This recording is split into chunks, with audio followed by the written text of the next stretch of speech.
at half-staff in observance of the death of Senator John McCain. Lawmakers on Capitol Hill are remembering McCain, including Arizona's other U.S. Senator Jeff Flake. Flake delivered the Arizona tribute to McCain. We may never see his like again. And so for the sake of the country he loved, we owe it to his memory to try to be more like him. We have lately wasted a lot of words in this town, doing and being everything that John McCain was not. Arizona Governor Doug Ducey will choose McCain's temporary replacement. He or she must be a Republican by state law. It will not be an easy choice. Constantini, Washington. Canadian Foreign Minister Chrystia Freeland is cutting short her diplomatic trip to Europe and heading to Washington tomorrow. Freeland will fly to the nation's capital on Tuesday after the Trump administration and Mexico said they reached a preliminary accord to end and replace the North American Free Trade Agreement.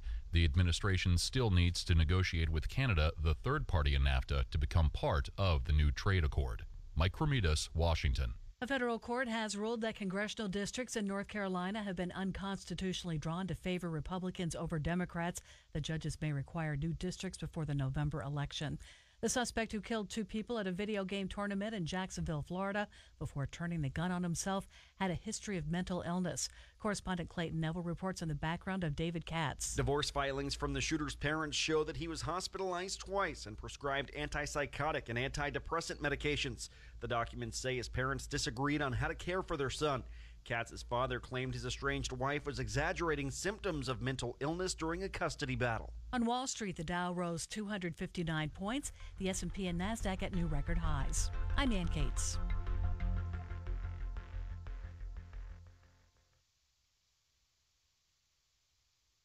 This is Truth Frequency Radio. The wicked ones obviously under heavy Masonic influence.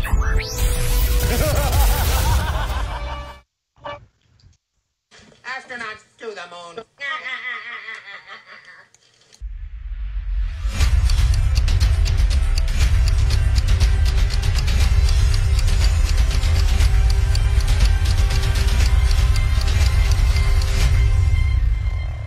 Ten, 9, ignition sequence start. 6, 5, 4, 3, 2. To get off track here, but I feel like we're in the Truman Show and we're in a snow globe and they just shook it up. Welcome to reality.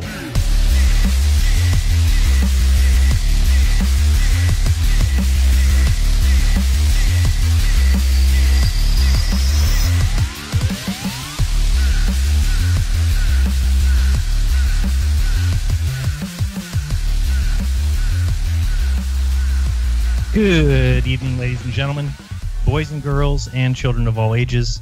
You are tuned into your protection from deception. That's right here at truthfrequencyradio.com.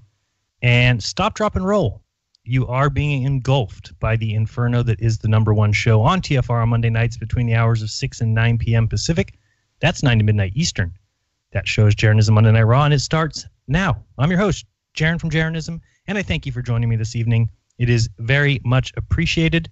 Hello to, well, those upside down in Australia or New Zealand, where they stand at the beach next to the level water.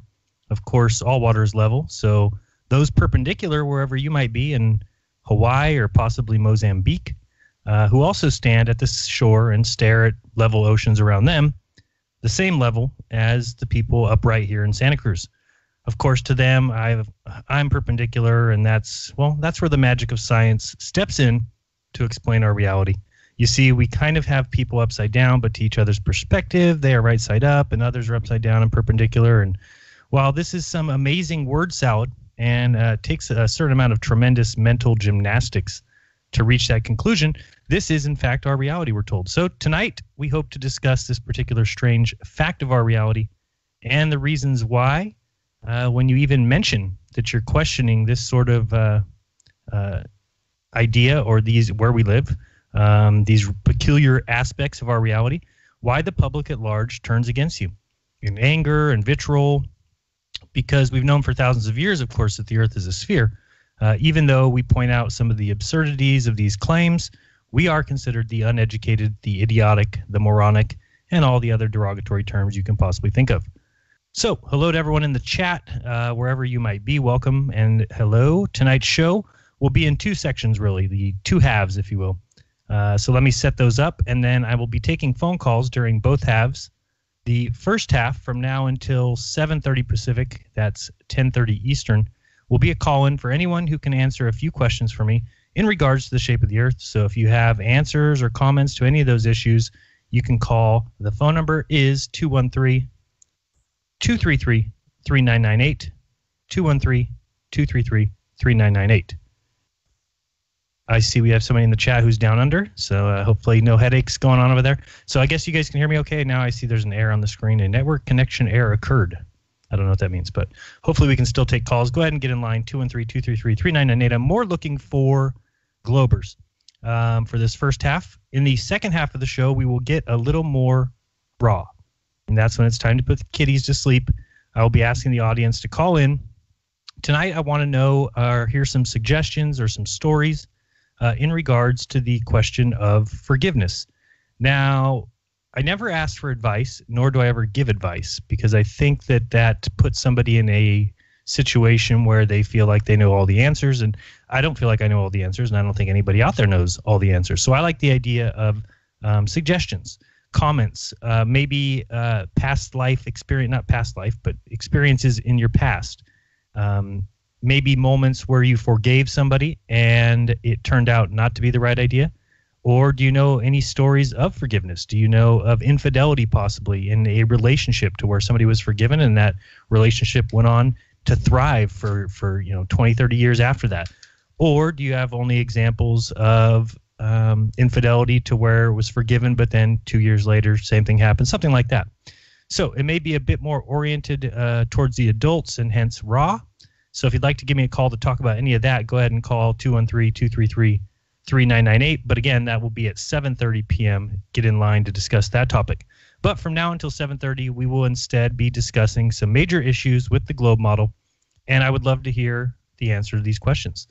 So first, I wanted to mention, if you have time on Thursday evening, probably starting around 4 or 5 o'clock, and if you live near the Monterey Bay in California, we're going to be doing a little test over there. I will be in Pacific Grove, and I have someone who will be in Aptos and 25 miles away. I will be 40 feet above the sea level, and he will be 15 feet above the sea level. And with refraction assumed, we're taking that 7.6R into the equation, so we're erring on the side of the globe. That calls for 360 feet of drop and for 135 feet hidden due to the curve of the Earth. I will be using a borrowed P900 that has been modified to be a IR camera, meaning it shoots in the infrared. I will be looking across to the other side where they will be signaling me with a mirror as the sun sets behind my head. The IR camera has been shown, if you've seen any of the great videos that are starting to come out, to significantly cut through any of the haze or the atmospheric effects that happen above water, which is the reason a lot of flat earthers believe that some things occasionally are blocked. And the mirror also eliminates the Glober objection to the many, many laser tests that have already showed the water is level. So that Glober response to the issue of these lasers going across the water, and I understand it. I don't agree, but I understand that the laser we think we are seeing from the other side, according to them, is actually the point where the laser peaks over the hump or the curve of the Earth. Now, again, this argument is a coherent one. It makes sense to me. I understand what they're saying. Again, I don't agree. But the mirror actually removes this possibility, because if I'm able to see the mirror signals, which is the reflection of the sun, then I'm seeing the source of the reflection, which is at the mirror. So that should be behind 135 feet of Earth curve, which is the height of a 10-story building, or about, half the height of the entire Statue of Liberty, ground to the top of the torch, or about the height of the actual statue itself, I think is about 150 feet to torch. So this eliminates the argument from Globers as clearly a mere signaling device must have line of sight to be seen. It cannot be that I'm seeing the reflection miles away where it is peeking over any kind of curve or hump. You wouldn't see the reflection from that point. You could just do a little bit of research, and that will show you that the benefits of the heliograph system that was used throughout World War I, World War II, and the benefit is the fact that in order to be interrupted, or rather in order to be intercepted. These signals being sent from station to station, the only way to do so would be to be directly in line with the observer and the signaler. Well, I will be behind a curve, or the signaling device will be behind a curve, in which case there is no direct line of sight. So we should not see any flashes from that mirror. Again, this is doing the kind of experiment that we don't see from Globers, where you go out and try and disprove your model rather than to go out and just keep repeating the same things that people have said for years. Without an open mind, you are completely biased in your tests. So this test kind of allows both things to happen. We'll see which one is more likely to show reality. So if I see the flash of the reflection, then obviously there's no curve of the earth blocking me. And if you'd like to join, you can comment on my recent Facebook post. And I'm going to be kind of looking at that after the show and tomorrow and kind of starting to get that in order. Again, that's for Thursday evening around 5 or 6. We don't want the sun too low because it'd be better if it was a little higher. We don't want it at noon either, so we want it a little bit later so that that person on the beach in Aptos can be signaling me with a mirror. And then he'll also have a compass, and he will have a camera so that if we do start seeing the flashes, then we can go ahead and record what's going on here. So here's the answers I'm looking for in regard to this place that we live. There's 3 of them today. One is the Coriolis effect. Many people that are globe believers might think they have a clear understanding of the Coriolis effect, so I'm going to challenge that. Second one would be gas pressure without a container. Again, this is something that is assumed in the heliocentric model, that we are on the Earth with gas pressure, yet next to a vacuum with no container, an open system. Third will be anybody's answers in regard to the Stephen Hawking show, Genius. I'll quickly explain each going backward. First, if you listened last week or to Globebusters yesterday, then you saw or heard the many issues with the show Genius. You saw the numerous lies, and actually it's more than that. It's total fabrications pointed out that are irrefutable. So excuse me. Number one being the calling of the participants. Sorry, I need something to drink. 1 second. All right, I'm back. I feel better now. Number one being the calling of the participants. Ordinary people is what they call them. So when you're given a teacher, a scientist, and a NASA Goddard employee, I wouldn't necessarily call those ordinary people. Now, many people might object and say, but Jeran, they are ordinary people. They just happen to work as a teacher, a scientist, and a NASA employee. Of course, my argument to that would be, if Coke had or if we were going to have a Coke versus Pepsi challenge to see which one tasted best, and the 3 judges happened to be somebody who worked in Coke, somebody who worked in the general office of Coke, and somebody who drove a Coke truck. Well, ordinary people, they are ordinary people. They just happen to be working for the very company that is involved in the test. So that wouldn't be a very good judging crew to have, these 3 Coke employees, but they're just ordinary people. No, same thing with this particular show, Genius. They took 3 people, and that's not the only issue. It wouldn't be a problem if you said, hey, we have this teacher and this scientist and this scientist. That's not what happened. What happened is they told us it was 3 ordinary people, and then one of the scientists says, and I quote, I'm not a scientist, blankety, blankety, blue. When a year earlier in a video, she clearly says she is a scientist. So that's a problem. That is flat out fabrication. It's a flat out lie. And she is a scientist.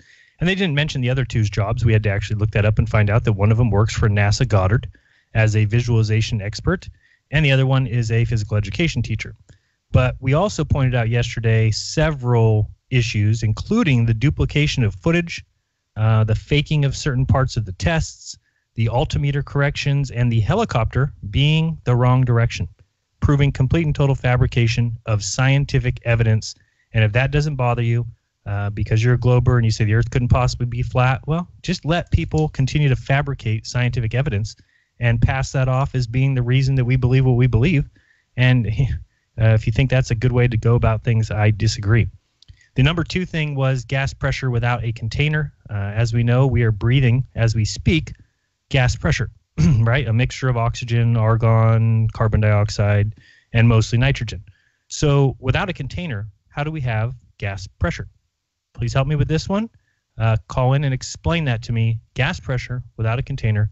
And many people will maybe call in and say, well, we've got this thing called gravity that's holding the gases down to the Earth, which cannot be true. because the gases are a consistent mix of whatever it is. I don't know offhand, 78% nitrogen and blah, blah, blah, blah, blah. But there are different weights of these different gases. So if gravity was, as we're told, then you would have oxygen on the bottom, followed by argon, followed by nitrogen, followed by, and actually you would have at the bottom ozone, which is the heaviest, and yet ozone is at the top. So we got a problem here with the idea of gas pressure without a container. You know, you've got a tire on your bike or on your car that's filled with gas pressure, but it's contained in the rubber outside tire. So if you remove the rubber outside tire, what happens to the gas pressure in the tire? Well, it no longer exists, and it goes out into the lesser pressure area, which is out here. Now, if we are on an Earth, a ball Earth with gas pressure, and there is no container to contain us, then the gas pressure would escape into space. It would have no reason not to. It goes to the lower pressure system, which is supposedly all around us. I, however, disagree. And then back to number one, please help me with the Coriolis effect, something that we've all fallen for, that it's another one of those falling victims to the words of men, because if you really start thinking about it, let's put it in perspective here. The Coriolis force, okay, which is the apparent deflection of certain items in certain directions based on the hemisphere that you're in, so on and so forth. But the bigger problem that I have with it is if you are a globe believer, and let's listen carefully because I want you to explain this to me when you call in. If you're a globe believer, then you have to believe that the Earth is spinning. Okay, that's number one. Now, we don't feel it. Okay, I got that. They say we only feel acceleration. Okay, which you would feel then if you were flying from, say, I don't know, somewhere north to somewhere south. You would be gaining, well, that's if you're in the northern hemisphere, you would be gaining speed as you start off in, say, Alaska, going 400 miles per hour. By the time you get to the equator, you'd be moving at 1,040 miles per hour. It's a pretty significant acceleration. However, nobody in the history of the world has ever gotten off the plane in Ecuador and fallen over because of the vast differences in the speed of the spin versus Alaska to Ecuador. Now, bigger problem than that still. So you have to believe that the air, okay, so the entire air that makes up our atmosphere, they say it goes about 60 miles high or something like that, whatever it is, 100 miles I've heard. But this group of air that's above us is moving lockstep with the spinning Earth. Okay? Now, not just the air, which somebody might say, well, gravity is pulling down the air and the Earth's moving and it's gravity. Okay, whatever. Here's the thing. Not only is it moving lockstep with the Earth, but if you put, say, a helicopter into the sky, so you have a helicopter take off the ground, now it's hovering 100 feet, 200 feet in the air, and the Earth continues to spin, does it spin underneath him and the helicopter stay there? No. The helicopter, the multi-thousand-pound metal device, is also moved along with the spinning Earth. Now, I can understand why you think flat Earth is dumb. I can understand why you think it's idiotic and moronic because we were taught it.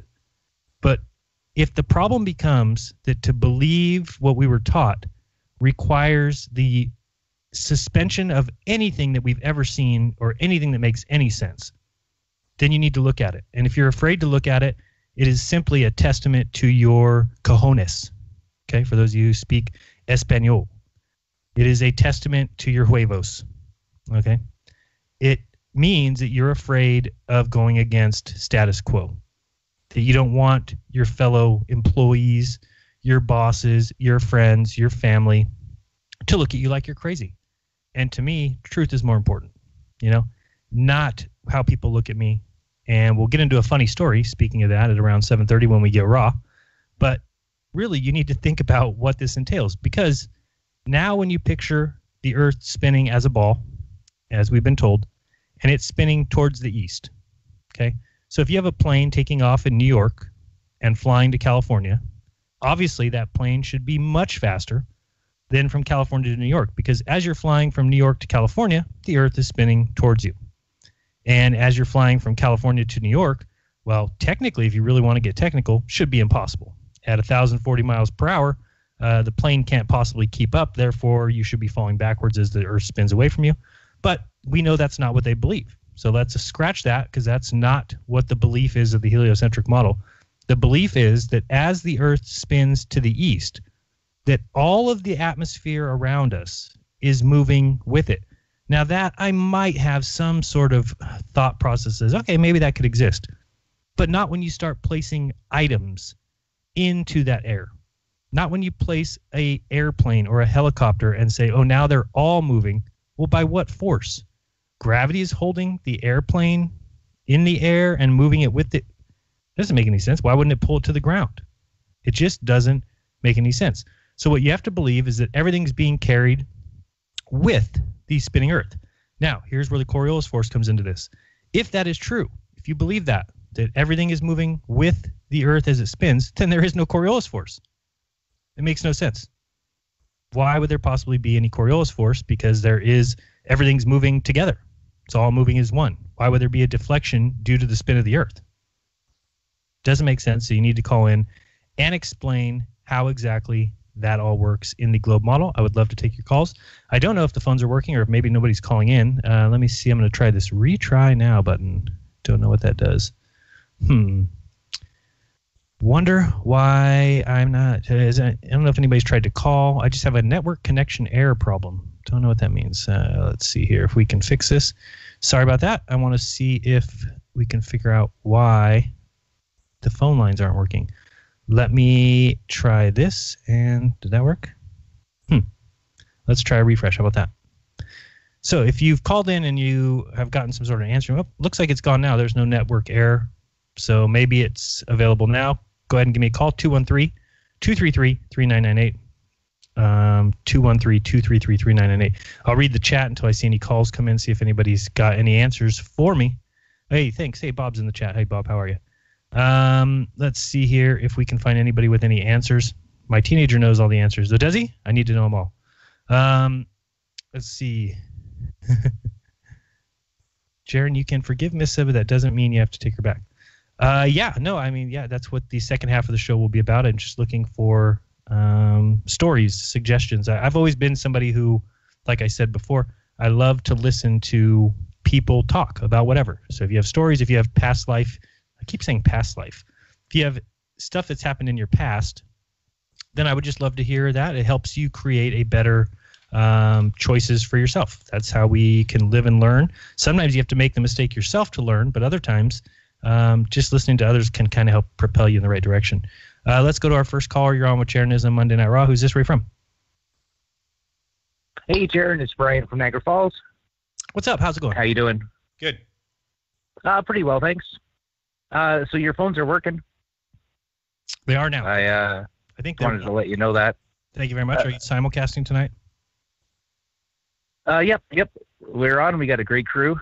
Awesome. Hello to the pushers. I know you weren't there last week. Everybody was really upset. Yeah, I was upset too. I had to work an overnight.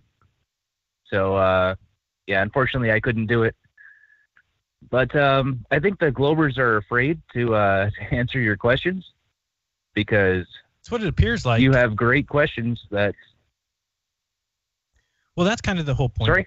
No, I was just saying that's kind of the whole point of everything is that if these things are true, then they will be true no matter how we question them or whatever.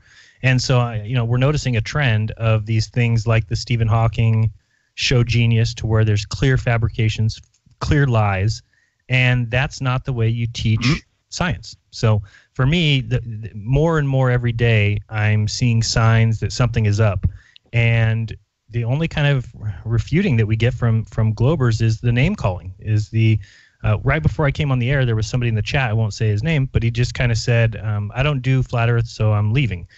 And it's like, okay, I don't do Flat Earth, but obviously if the person's listening to Truth Frequency Radio, I'm assuming that they do truth. So, that's a problem when we've got truthers that have drawn the line in the sand somewhere and said, I'm looking for the truth, but I don't do that, which to me is foolish. I mean, we should be trying to put Flat Earth to bed if it's not got any merit. Should be over, right? Oh, it's like the David Weiss T-shirt. I became a flat earther because I tried to disprove it. Right. Yep. So we all did. It's when I first AE map and said, I'm going to disprove this, and I went looking for north-south circumnavigation. And that's pretty much where it all ended for me. But yeah, I thought it was the stupidest thing ever when I first heard about it. And I figured I'd knock it out in a weekend. And it makes sense. But the more I looked into it... And that's another thing, right, is that we were taught it's the stupidest thing ever. Nobody knew any of the arguments. Nobody knew other than, oh, you'll fall off the edge. You know, of course, that was the beginning argument. But, you know, you have to ask yourself, why weren't we taught the curvature formula in school? Why weren't we given practical examples and ways to go out and test it, or a week where you had to argue flat versus round? These are the things that would happen in reality if it was really a globe. They would have no problem with people questioning those things and testing those things. And, you know, that's how you teach. That's how children get a good idea of the world around them, is practical examples, actual physical testing. None of that stuff happened in any school I've ever known. Yeah, absolutely not. So, anything else? Yeah, it's just shout out to the rest of the Bushwhackers. Love you all, and thanks for keep on going live, Jeran. Like, love it every Monday, and I'll try to keep on doing the simulcast if I can. But well, I appreciate it. And I was kind of holding off till the last half because all your arguments I'm right behind you on. So, are you live streaming your experiments on Thursday? I'm not sure. I mean, usually we want to make sure everything's set up right and everything, because when I've done that in the past and then something doesn't go right, then everybody gives me a hard time about why did I do that.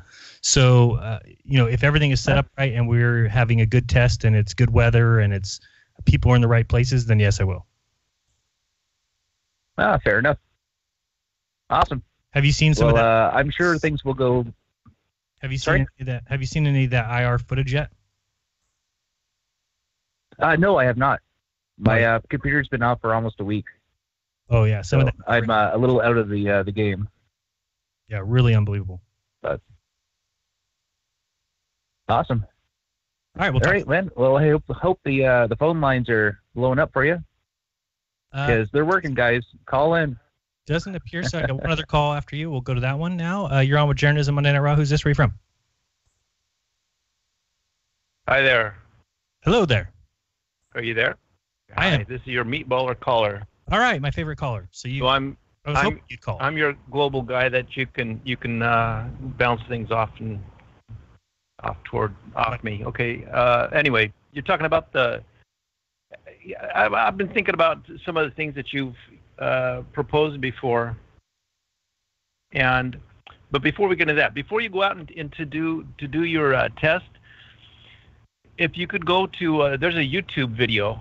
It's called Refraction: How to Bend a Laser Beam, and it's put out by AstroCamp. That's the people that published it. But it's a 15-second video. So if you just watch that, just so you can get something that they've actually done, and I guess a number of people have done this, but this one's a real short one, showing how a laser beam can be diffracted, can be bent. I've seen it. So you were talking about. Go ahead. I said I've seen it, and that wasn't one of the questions for tonight. Yes. Oops. Stay on the line. Don't go anywhere. We'll be right back, guys. You're listening to Jeranism. All right.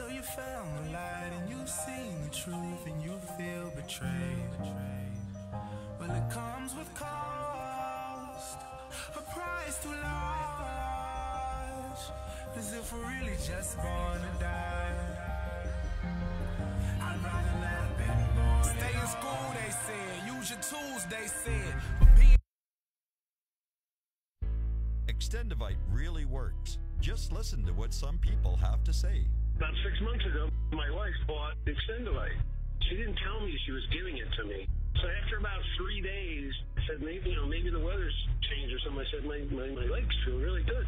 And she goes, well, I've been giving you this stuff, and it was the Extendivite. And you know that I'm about 75% better. I can actually climb stairs now, and I can get up out of chairs. I can even get down, and I have to work under a table or a computer table and work on a computer. I can actually get back up off the floor. You know what? It's an amazing product. I can't believe I didn't think anything short of having surgery was going to help. Extendivite is only $69.95 for a 2-month supply of either capsules or liquid. Call now. That's 1-877-928-8822 or visit heartdrop.com. Extend your life with Extendovite. Shipping and processing. Return postage extra. Auto ship and other terms apply. Ladies, here's a number that could really scare you. It scares me. 46. That's 46 million women who suffer from hair loss. That's more than 1 in 3 of us. If your hair is shedding, breaking, thinning, even falling out, you need to do something about it now because it will get worse. Some of the hair you lose will never grow back, so you can't afford to wait any longer. Here's the good news. Keranique, the #1 women's hair regrowth system in America and bestseller at Ulta stores nationwide that's clinically proven to thicken, strengthen, and repair hair, is letting 1 million women try Keranique risk-free through this special radio offer. Just dial *243 on your mobile phone to try Keranique risk-free for a full 30 days. You don't have to accept hair loss. You can take control to reverse hair loss and grow back your hair. Just dial *243 right now to start regrowing the thicker, fuller hair you love. Dial *243 to try Keranique for yourself risk-free. Hurry, this offer will not last long. Dial * and the number 243. Dial *243. Hey everyone, it's Mark Sargent from Strange World, broadcasting live every Tuesday evening, 10 to 12 Eastern, 7 to 9 Pacific, right here on True Frequency Radio. Strange World covers a wide range of topics, from enclosed world theory to lunar waves to the end of the world in film. It's basically doomsday with a silver lining. With the audience as my co-host, we take an optimistic approach to all things conspiracy and promote confidence, hope, and humor whenever possible. If there's a topic you want us to cover or a guest you would like to see interviewed, please email me at msargent23@comcast.net. So please join me and tell your friends about Truth Frequency Radio, the leader in real radio programming, bringing you quality, cutting-edge broadcasts from around the world.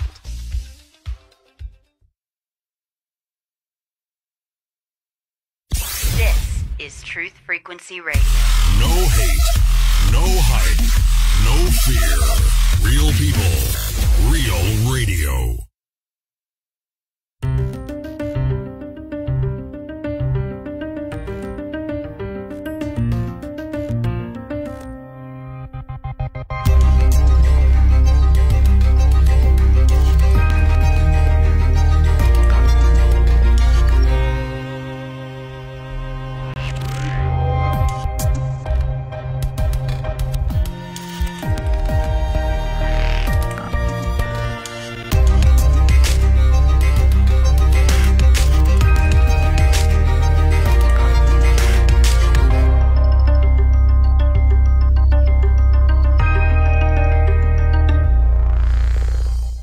Welcome back. You're listening to Jeranism Monday Night Raw.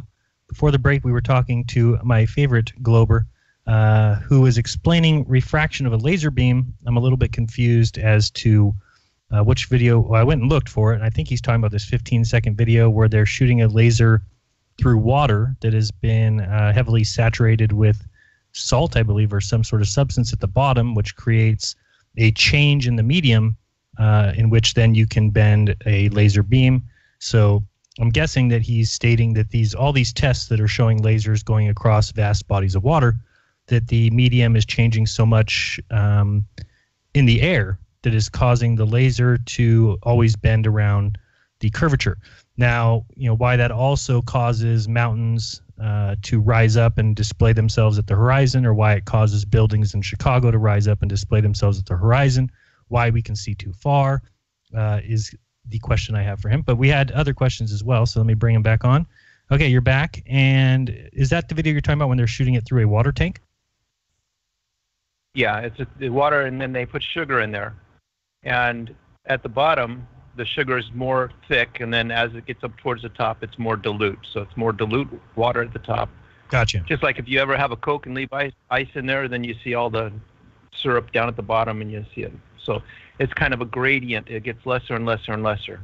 Anyway, let me say something about that we both agree with. That was it. That thing with the helicopter and shining the laser beam and all that. Right. I would agree with you. It's probably very bogus.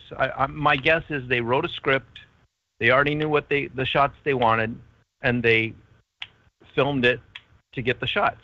That's my guess. And I would agree with you. I think that's what they did. So they.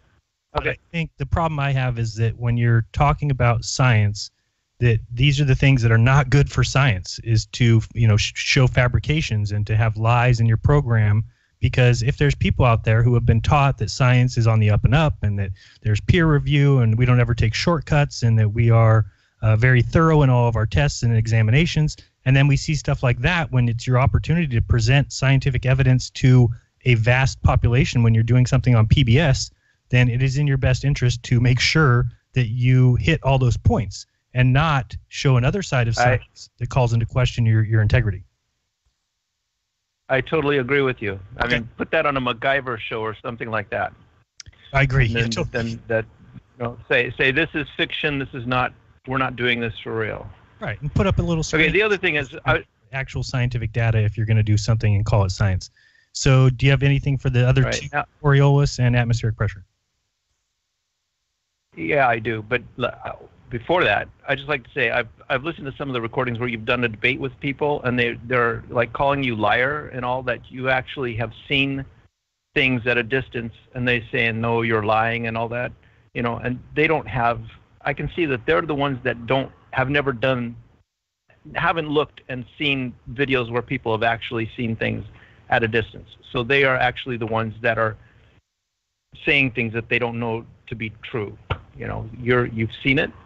I've seen some of those videos that you can say, oh yeah, it's a possibility. Yeah, I could see that. And then just to call somebody a liar. Right. I think that's ridiculous. I appreciate that. The one thing I'm not doing is I'm not lying, and that's the one thing I'm not doing. If you want to call me stupid or you want to say I don't understand, then that I can't really argue with you. I would say, okay, maybe I don't understand. Maybe I'm just overlooking something. Right. But as far as lying, that's where, then I stopped listening to those channels because they got that wrong. A lot of those guys seems like, especially, I don't know what the guy's name is, but one guy just seems like he wants to be in an argument rather than have a discussion. Right. But anyway, okay. Now, as far as the sugar water and the laser, this is related to the atmosphere in this fashion. Okay, so if you go up to the mountains, let's say 8,000 feet, the air, I don't know, do we agree that the air is thinner up there or not? Yes. Or you don't think it is? There's a less amount of it. Mm-hmm.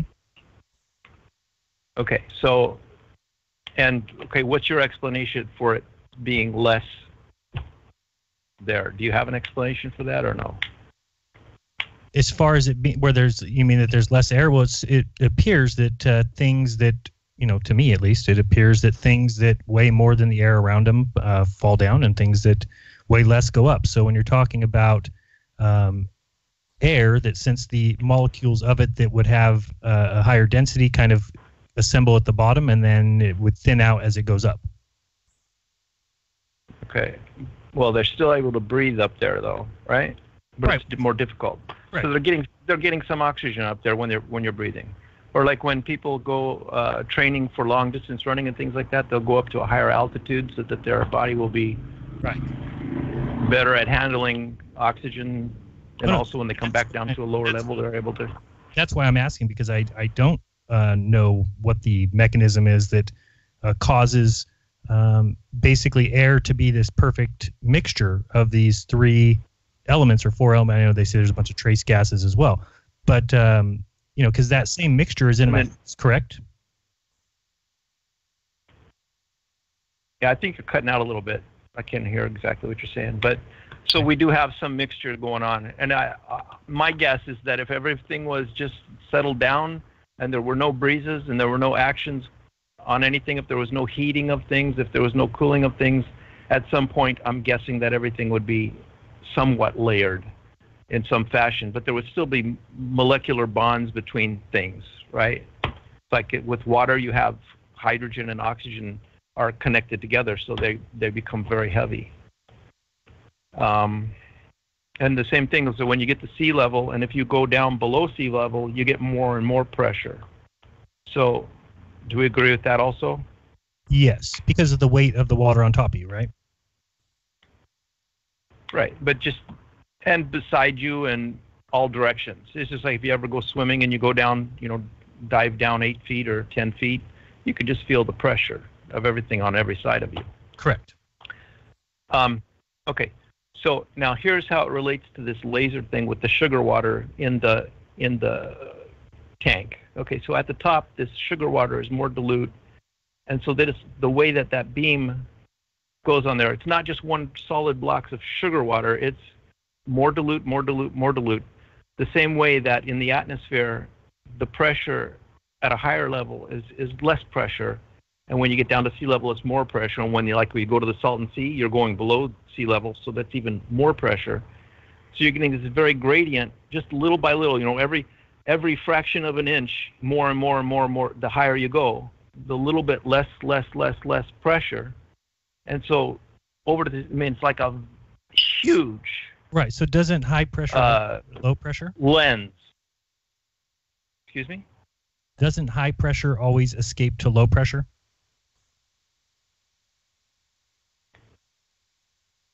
No, obviously. Well, let's look at the evidence. We go up to a mountain, and there's low pressure up there. Right? Correct. Okay, so that's just the evidence that we see. We go up to high levels, and there's low pressure. We come down to sea level, and you get the sea level pressure. What I'm saying is that so if you open up the valve of a tire, why does the air release? Wherever you're at, if you're at sea level, then the pressure inside the tire is more than where you're at. Okay, so it'll equalize. But it goes from high pressure to low pressure until it equalizes. That's what I'm saying. Well, right? let's say you go up to wherever you're at. Yeah, if you're at sea level and you let the pressure out of the tire, it'll equalize to wherever you're at. Yeah.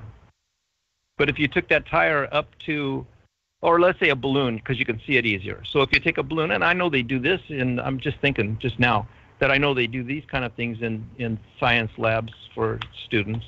Maybe not everywhere, but you take a balloon up. Let's say you fill up a balloon up in the mountains, high in the mountains, and it's a well-filled balloon, and then you bring it down to sea level, and that balloon is going to be collapsed because of the higher pressure. Right. Or if you take a balloon and fill it up at sea level and take it up in the mountains, it might explode. And I think it's kind of the way that I think that's how some of the atmospheric balloons that they put up right. Okay. So with instruments for the high altitudes, they explode after they get up there. Right. So now think of the balloon, which is a pressurized system inside of a casing, and once it gets up to a certain height, that casing bursts because the gas that's inside of it is expanding and wants to get out to the lower pressure. So why wouldn't the Earth do the exact same thing? Equalizing where it's at. Yeah, but why wouldn't the Earth do the same thing? What you're describing in one breath is one thing, and then when we apply it to the Earth, then you're changing it. For instance, if the Earth does not have... No, I can say... Okay, go ahead. I can say, why does it do it? Or can we just say, well, I can see what the evidence of it is, how it is right now. For example, inside that... If flat Earthers are saying there's a container, if they're saying that there's some sort of dome above us that is creating the atmospheric pressure.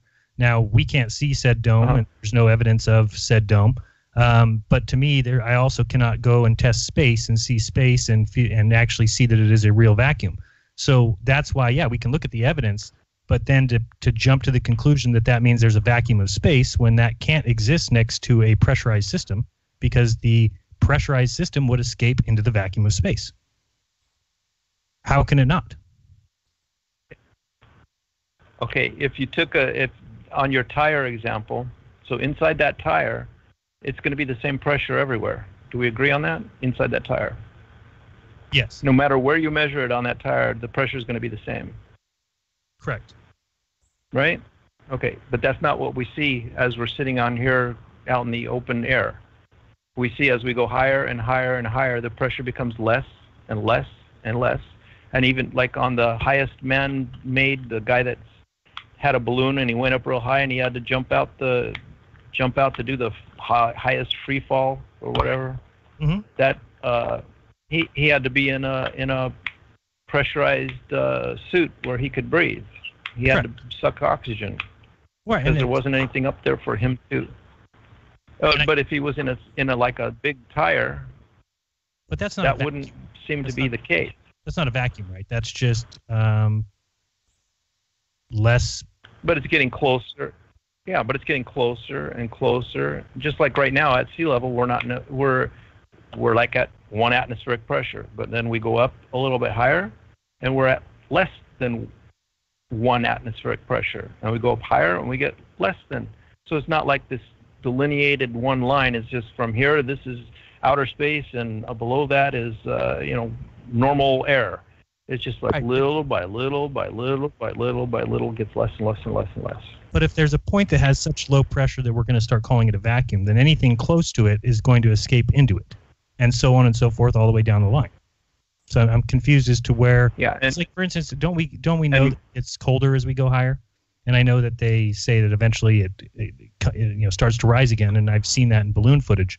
But to me, it seems like as you we know that what happens to superfluids like helium-3 and or liquid helium, liquid nitrogen, that are these things escaping up to the sky and becoming so cold that they are becoming this superfluid, and that's what the sky is made of. Those are the kind of questions that, and then you would have a pressurized system, but that's not what they tell us. They just tell us it's a vacuum of space, and then it's this gas pressurized system that layers on its way up till nothing.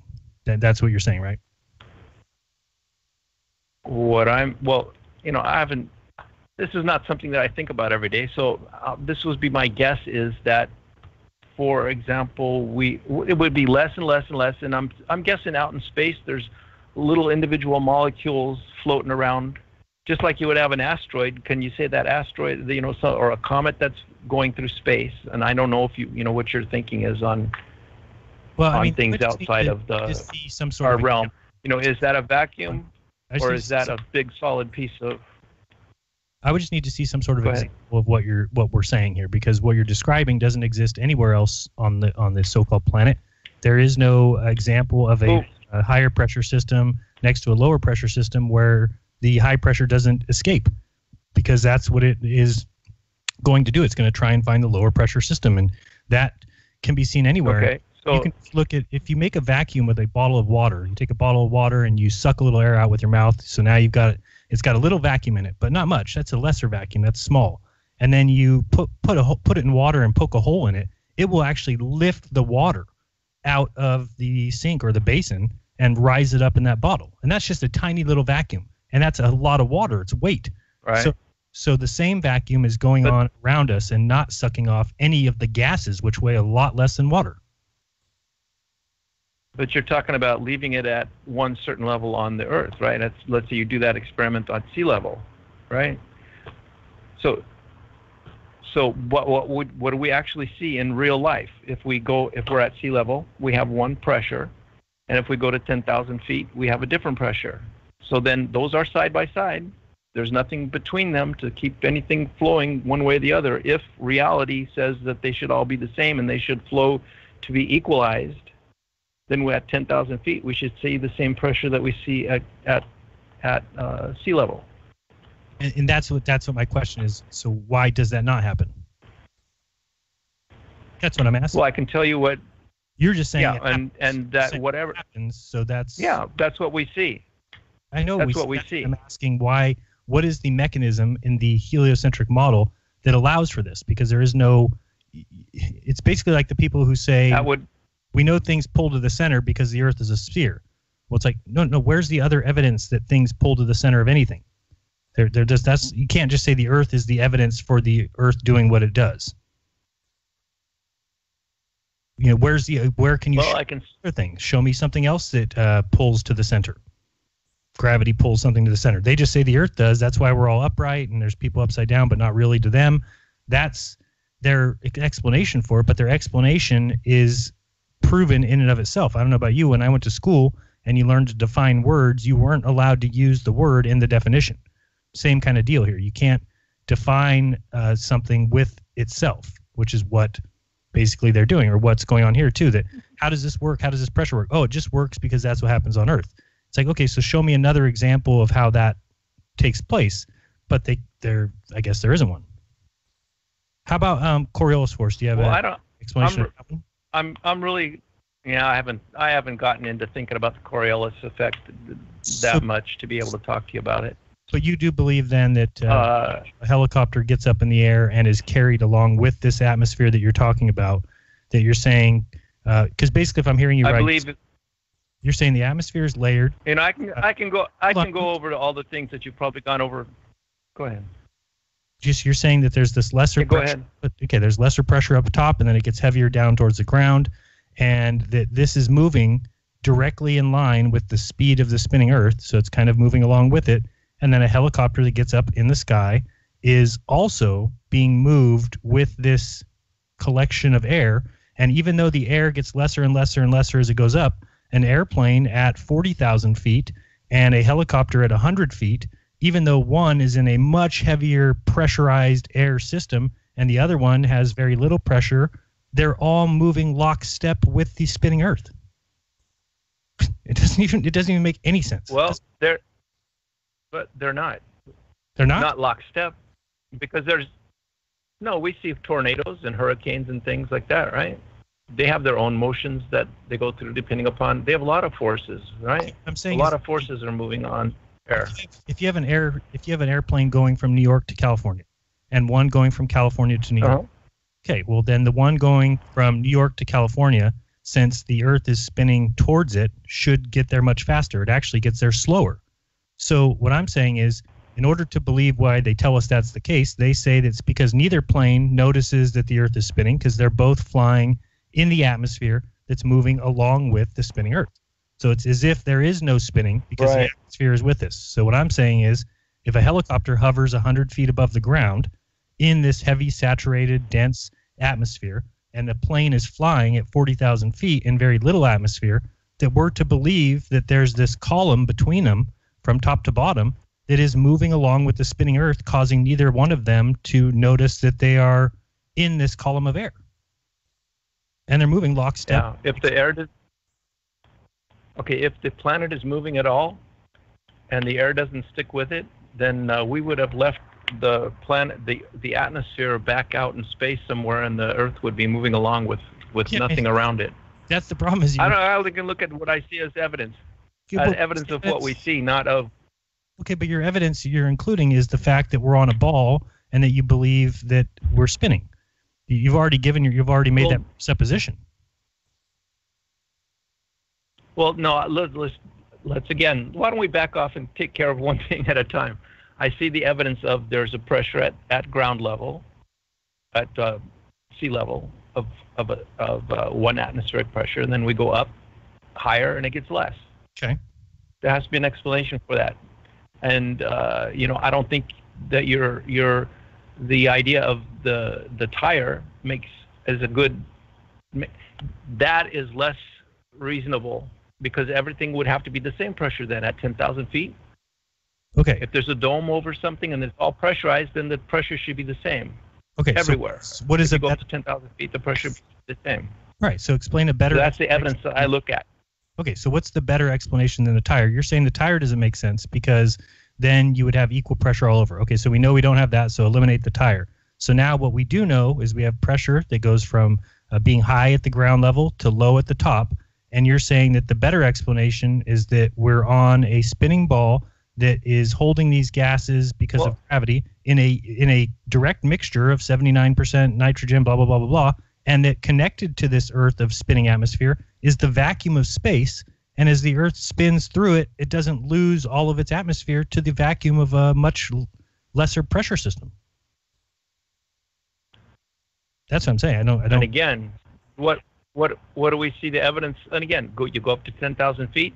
Does sea level lose its pressure to 10,000 feet? Yes. And let's forget about space right now. Just going from sea level to 10,000 feet. That's what causes weather. If sea level lost its pressure to 10,000 feet, then 10,000 feet should be the same, or it should be, if you'd measured it between the two, then you should equalize to whatever the pressure would be at 5,000 feet. No, there's a constant movement of all that stuff. It's very fluid system, and that's why we have weather and why we have winds. Right, but there's an average pressure at 10,000 feet, and there's an average pressure at sea level. I mean, there's little variations between it, right? But there's an average pressure at sea level. It's called 1 atmospheric pressure. That's what they put on their charts. Okay, so, and then you go higher and you get less. So you have to, I think it's on, I have to come up with an explanation for this. So my explanation is it seems reasonable to me that we have to come up, it's not a tire, that everything would be equal. If I saw everything equal, then I would have to come up with some other explanation in my head of why is everything equal on this system that I have in my head. But it's less and less and less. So we get up to 10,000 feet. So, okay. And whatever you want to call it, the gravity thing, I know you don't like the word gravity. You have. I don't like it. It's that they're just using that to describe the moon being in orbit of the Earth. And I can go out tonight. It'll be a. Yeah, but no. Go ahead. But nobody knows what gravity is. They just look at the effects of it. We hit the ground. We never just all of a sudden go one day, stand up and go, oh, I'm floating off the Earth, right? Whatever that is that's holding us to the Earth, that's what they just call it, gravity, right? They don't have any. But it's called weight. That's explanation down to the molecular level.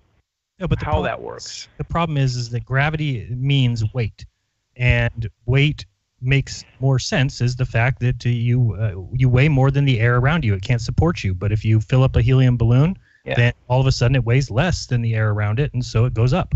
So when it doesn't really just fly with me that that gravity. Then now we're talking about would that effect, if you want to call that gravity, then I'll agree with you. Okay, great, gravity, that's fine. But the problem becomes when they say that we're going around the sun because of gravity, and that the moon is going around us because of gravity, which is fairly ridiculous. I mean, if you go out tonight, it's almost a full moon. Look up at the moon and think, oh, it's taking a month to fall around the Earth because of gravity. And if gravity was true like they say, then how is the moon moving away from the Earth? Shouldn't it be getting closer? Well, again, this has to do with a different force, centrifugal force. Right. Just like, so I'm sure you've heard this before, so I'd just be reiterating it. But again, as far as gravity, and you were talking about weight, so, this is called, when you get into the talk of the scientific and all, that they call it mass rather than just weight. So the weight, for example, you have a certain weight, but that's only in relation to where we are on the Earth. Again, so if you were in a smaller... Right, you're presupposing that there's other places that you can go. So look at this, though. If you have a 10,000-foot tire, okay, so we say we've got this huge 10,000-foot tire, would not there be more pressure at the bottom of that tire than there would be at the top? You're talking about air pressure inside the tire? Yeah, so it's a pressurized... I don't know, I'm not really... But wouldn't there be... If you were out, and if you took that out into space, there would be none. In other words, the scientific people call you have a certain Hold on, you're answering a question. Let's get back to the moon. Hold on. I said you have a 10,000-foot tire, so it's on Earth, on the ground. 10,000-foot tire. Right. Okay, it's under pressure. It's all under pressure. Wouldn't there be more pressure at the bottom of the tire than at the top? Because of the slightly. Okay. Well, that's what I'm saying is makes sense on the Earth. All right. Give me an answer to the other question. That's because... Don't go anywhere. You're listening to Jeranism tonight.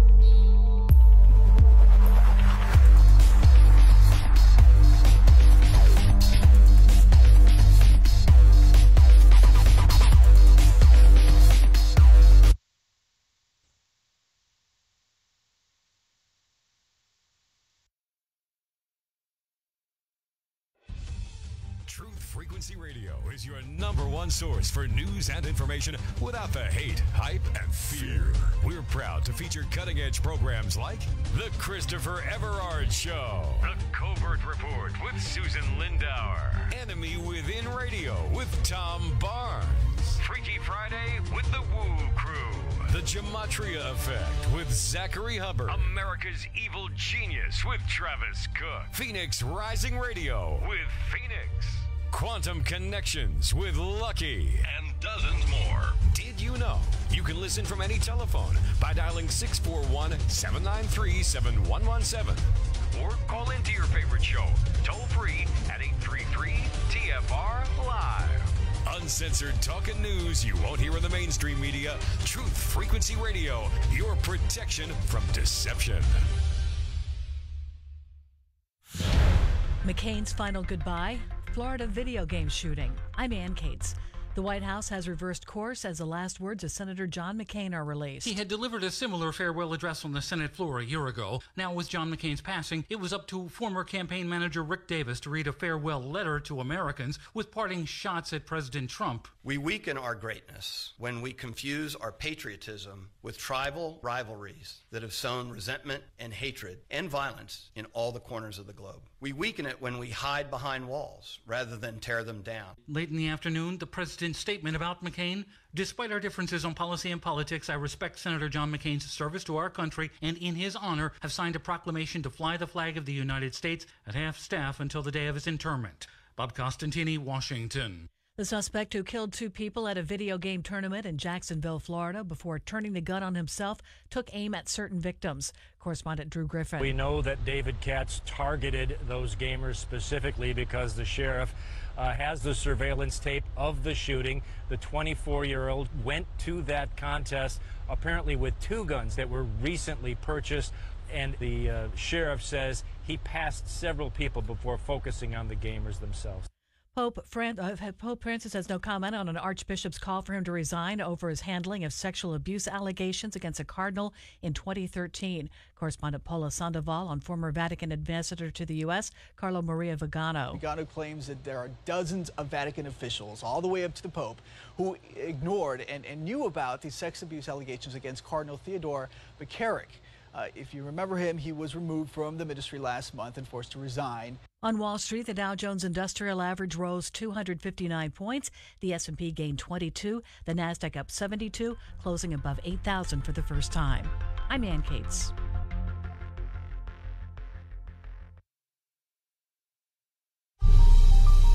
You must unite what has been set asunder. We are TFR, Truth Frequency Radio.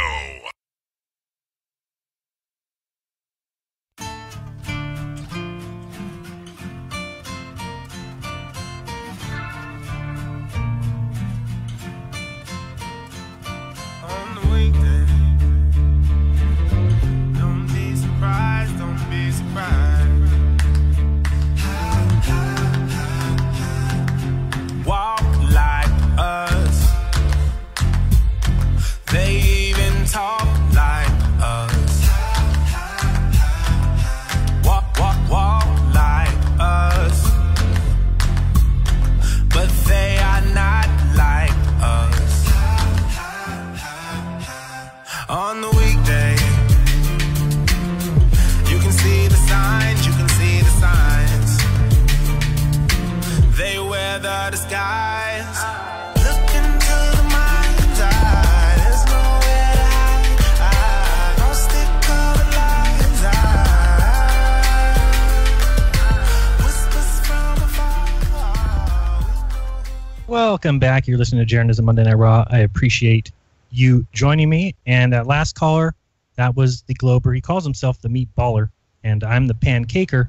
But I felt like Lloyd Bridges there. It's like I picked the wrong week to quit amphetamines. And I don't like that description of a pancaker because I don't believe I live on a pancake. I believe I live on Earth. And, so all this discussion about what shape it is, well, I'm not really sure it has a shape. It certainly seems to have a layout. That layout certainly seems to be level. Certainly shows in all water. And the fact that we see much further than is allowed by being on a sphere Earth. And even the thought anymore just boggles my mind. It makes more sense to me that I live here on Earth, and rather than I have to be placed on a object that is moving with high speed and with spin into a vacuum of space in which other things are all moving at high speeds and spin, in which that system is in another system of high speeds and spin, and a Big Bang 14-something billion years ago, where nothing became every bit of matter that there is. Sorry, it's just not. Extraordinary claims require extraordinary evidence. That is a awfully big extraordinary claim, and the evidence, in my mind, is quite insufficient for me to adopt that belief. So that's kind of how I look at it. Is remember we were all 4 years old, 5 years old, or younger with Sesame Street and Earth. If you haven't seen that one, it's on DITRH's channel. A video that they put in front of kids where it's just the picture of the Earth and some little being saying Earth. So you've already put this into children's heads. You've put it into the classrooms, and before you know it, it becomes part of your belief system. Now, that being said, once you get to a certain point and you kind of start to question these things and you get ridiculed or whatever, then I go back to the point of saying, time out. Let me erase what I was taught, because that doesn't really seem fair. You taught me when I was 4 years old, and if this is so true, then I'll just come to that conclusion on my own. So you erase everything, you look at the world that you're presented, and then you say, okay, now convince me of these things that you taught me when I was 6 years old. Now it's your job to convince me of the claims you're making. I'm not making any claims. I'm looking at the world as presented. When I see a mountain of Canigao from 175 miles, I see the mountain of Canigao 175 miles away. So now if you're going to tell me, actually, you don't see that mountain, that the mountain is really behind a curvature of the Earth, and it's being lifted up, then I need to see the kind of evidence that would allow me to change my belief system to yours or to adopt your beliefs. And there's a reason why they didn't teach us in this order, because we would all get to this point and be like, you're freaking crazy. I'm not spinning. I don't feel it. I'm not flying through space. I don't feel it. The effects that I think would happen based on that idea don't take place. So now when I ask for evidence, I get called a lot of names, or I just get these explanations that leave out the root cause and are the same explanations that they taught us in school. My warning to people is that I went to school also. So I believe the same thing the Globers believed. I used to believe it. So it's not like I'm not one of those people who say, like, if you believe in the globe, you're a freaking idiot, this and that. No, I don't really think that, because I also see that we were taught it. And we were taught flat Earth was stupid. But I do think that people should be able to really objectively look at what happened to us when we were given these facts. How much evidence came along with it? How were we taught? Did they include lies? Did they include stories, like it's storytelling? And is there the kind of evidence that would call those things facts? I mean, when you've got people saying boats go over the curve, and now you go out there and you observe it yourself, and again, if you haven't done this, then you don't have a right to say, oh, no, that doesn't happen, or I've never seen it happen, because it does take your eyes. I'm not saying that you can always see it on the screen in front of you. When you go out to the beach and you look at a boat with your eyes, eventually that boat starts to disappear from the bottom up. And then when it disappears, if you pull out your camera and zoom in, it will reappear. Now, people say, no, you can't pull up boats from behind the curve. Well, we don't believe there's a curve. So, no, we're not saying that you can pull up boats behind the curve. That's ridiculous. The only person who thinks you can pull things up from behind a curve are Globers.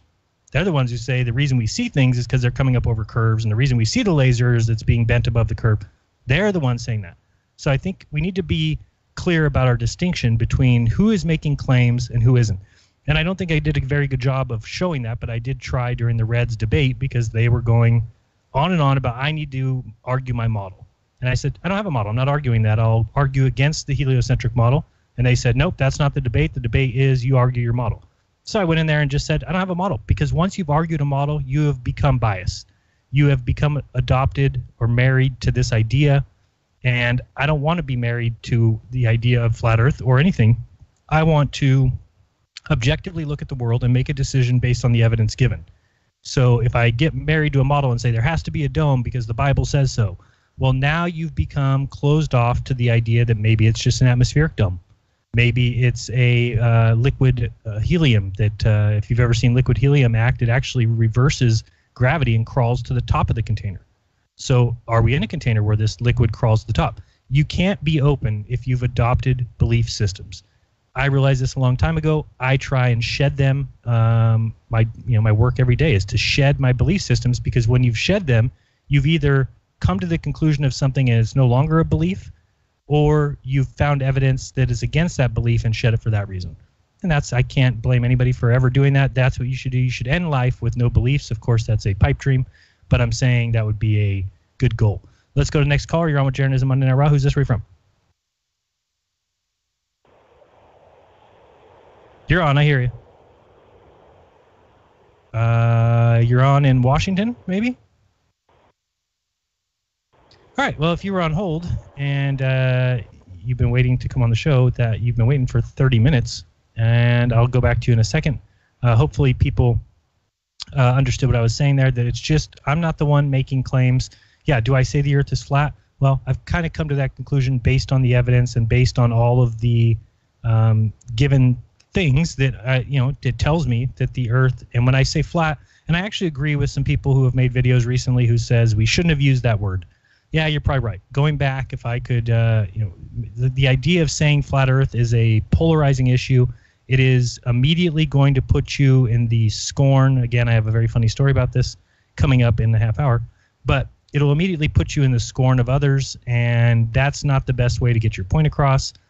They already hate you, and then you go out there telling them things that might challenge their belief system, and they're going to fight back and with some malice.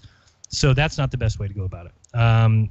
So yes, the idea of flat Earth, because I've also heard people say, like, these flat earthers, they can only think in 2D. I don't even know what that means. Like, what are you talking about? Nobody who thinks the Earth is flat thinks it's a piece of paper. So what do you mean 2D? I certainly think in 3D. Everything around me is in 3D, and it doesn't make the Earth a sphere. What does that have to do with being 3D? The guy Vsauce, you may have seen some of his videos, said something very interesting. I don't know how many people know this, but and I'm not even sure I knew it for sure, but he said that no matter what telescope you're talking about, the best telescope in the world, the highest magnification telescope that there ever was, no telescope has ever seen a star as anything other than a point of light. So to go further than that and say they're all suns and they've got planets that orbit them and everything like that, there's no star has ever been seen as more than a point of light. So why would we then jump to the conclusion that these points of lights are stars and that there's some crazy distance away that is unfathomable for even humans to even comprehend when you're talking about the closest star being 25 trillion miles? And for those who don't know, that is is that 5 sets of zeros? No. It's 4 sets of zeros, yeah. So 25, 0, 0, 0, 0, 0, 0, 0, 0, 0, 0, 0. And, 1 trillion seconds is 31,000 years. I know some people say that's not a good description. Well, what I'm trying to explain is how big 1 trillion is. If 1 trillion seconds is 31,000 years, then just imagine the idea of 25 trillion miles. Think of how far something is away from you when it's 2 miles away. Then think 5 miles away. Think of the closest city to you that's 30 miles away. Think that's pretty far. 30 miles is a good jaunt. That's going to take you 30 minutes on a freeway. That's pretty far. And then think, oh, but we can see stars 25 trillion miles away. Again, I mentioned last week, and I think I got off the subject, but you can go out tonight and probably see the same thing. Go out and look at Mars and find a star that's near it, right around it somewhere, and you'll get this nice red, bright star, Mars. Call it a planet if you want, wandering star. And then the little star behind it, go inside or you look up on your app and find out how far that star is. The other night when I did it, it was something like 144 light years away. And so you take that 144, multiply that by 6 trillion, and you come out to, I don't remember what it was, 795. So 795 trillion miles. So then you just need to look at that star and Mars right next to it. They're right next to each other. And the distance between them is 795 trillion miles. Then look at the night sky tonight. Go out and look at it. Look at the stars and just really contemplate what you were taught. Is there the kind of evidence that would allow you to adopt that as part of your belief system? I believe the answer is no. I believe that we adopted it as part of our belief system because it was indoctrinated and forced on you at such an age that there's nobody who's ever come out of 4th grade, at least maybe not. Maybe now there is some children, but when I grew up in the 80s, nobody came out of 4th grade and didn't believe in the globe. It's impossible because it is forced upon you and forced into your belief system. And, I'm not sure that's the way you want to do it. Let's try this caller one more time. Oh, it looks like they called back in, possibly. You're on with Jeranism Monday Night Raw. Who's this? Where are you from? Hello, Washington. I can hear you shuffling papers. Are you listening to the show? Washington. On hold. Okay, you're gone. have no idea what's going on with that guy. Let's go to the next caller. You're on with Jeranism on Air Raw. Who's this from? Jeran, this is your meatballer guy calling back again. I just wanted to get one last thing in with you. Sure, quick. Your tests that you're doing, the one that you had with the fishing line that would be floating on top of water. Correct. I've been thinking about that, and I think, did you come up with that idea? Yep. Well, actually, no. I mean, some people. Okay. Well, that to me. Okay. Well, anyway, to me, that would be the ultimate test. So if you could actually do that, that would be better than any light thing, but it would have to be really set up and really tested out. In other words, like make sure that whatever body of water you do it on, that it just barely floats, and so you'd have like the salinity of the water, that you would know how much force would actually take. So you'd have to like take a test and string out maybe 100 yards of line and see how much force it takes to pull it down 10 feet underwater, and then mark it all down and keep records to see how much force you would really have to be pulling on each end for it to actually be pulled down if that actually happened. The reason that we've kind of gone away from that is so far it would only work, I think it would work perfectly in an acrylic or plexiglass tank. But to do it in any kind of a real body of water, you have the problem of maybe there's a stick or a leaf that goes under goes under the line and causes it not to be able to go under the water. And there's just no way to have people patrol 3 miles or 2 miles of water. Well, I was thinking like 10 miles or something like that. But and I was thinking about that also. And I was thinking, okay, you could have little remote control boats, little model boats, going out there with a little webcam, and could just, rather than human beings going on there, could just zip down that line just to go the whole distance to see what it looks like everywhere. Yeah, maybe drone. And then if you really test it, and just any kind of boats is going to cause currents. It's going to cause the water to move. That's the least thing. But if you're pulling it down like a foot or 2 feet in underwater, when you pull it taut on each end, got you. That shouldn't be any problem there. I'm just saying, I think that this can be done. Like you could have little tugboats attached maybe to the line every we can't have anything attached quarter mile or something like that with a little attached to the fishing line? By fishing line, just attached to the fishing line by fishing line or something that's not going to affect it, just so it can be pulled along and kept at like quarter mile distances with a webcam or something like that. So you can actually see each part of the line. I think it's doable. I think that both sides would say, yeah, this is, because I can't figure out anything that would be against it, okay? Anything with refraction or anything like that, I cannot see anything against it, as long as the line is actually pullable. Okay, I agree with you, but let me ask you, strength. What would you say if tomorrow, or on Thursday, that I see the mirror flashes from 25 miles away? Well, again, I think all of this has to do with the refraction of the atmosphere. Again, with that, like I said, with that laser light, the sugar water shows it at an extreme. It doesn't matter what kind of light. Any kind of light is going to do the same thing. A laser light is a laser. It's one coherent beam all the way along the water. But flashing a mirror light is completely different. That there's, somebody can see that laser all along the side of the water. Anybody can stand anywhere on the water and they're going to see that laser going across. But nobody can see the mirror flashes except for the person who's in direct line with the mirror being reflected off the sun. So, I don't agree with that. But so, do you know they used it in World War II? Just for an example, with a laser light. But a laser light. Well, if they had lasers, they'd probably use lasers too. But a laser light, as soon as it hits that first molecule of air, it's starting to be diffracted just little by little by little. It's just, do they get in between the molecules, or do they hit on the molecules? However it is, and it gets diffracted. Okay, so if what a mirror signaling device is, like an emergency signaling device from a mirror. Yeah. Okay, so I haven't studied them, but I do know what you're talking about. Yeah. Yeah, you can look up heliograph and see why they were so effective in the wars, and it's because they were impossible to intercept. The codes that were not impossible. You would have had to been in the line of connectors, meaning that there was certain people on certain mountains, and they would signal to each other, Morse code or whatever, with these mirrors, and they knew that the signal couldn't be intercepted because the person would have to be in direct line with the other two, which they were on mountains, so there's nobody who could be standing in the middle of the air getting the information from one place to the other. So, and if you think about it, it's just a mirror, and think about when you see a reflection of something. So the person's going to be with the mirror reflecting the sun towards me.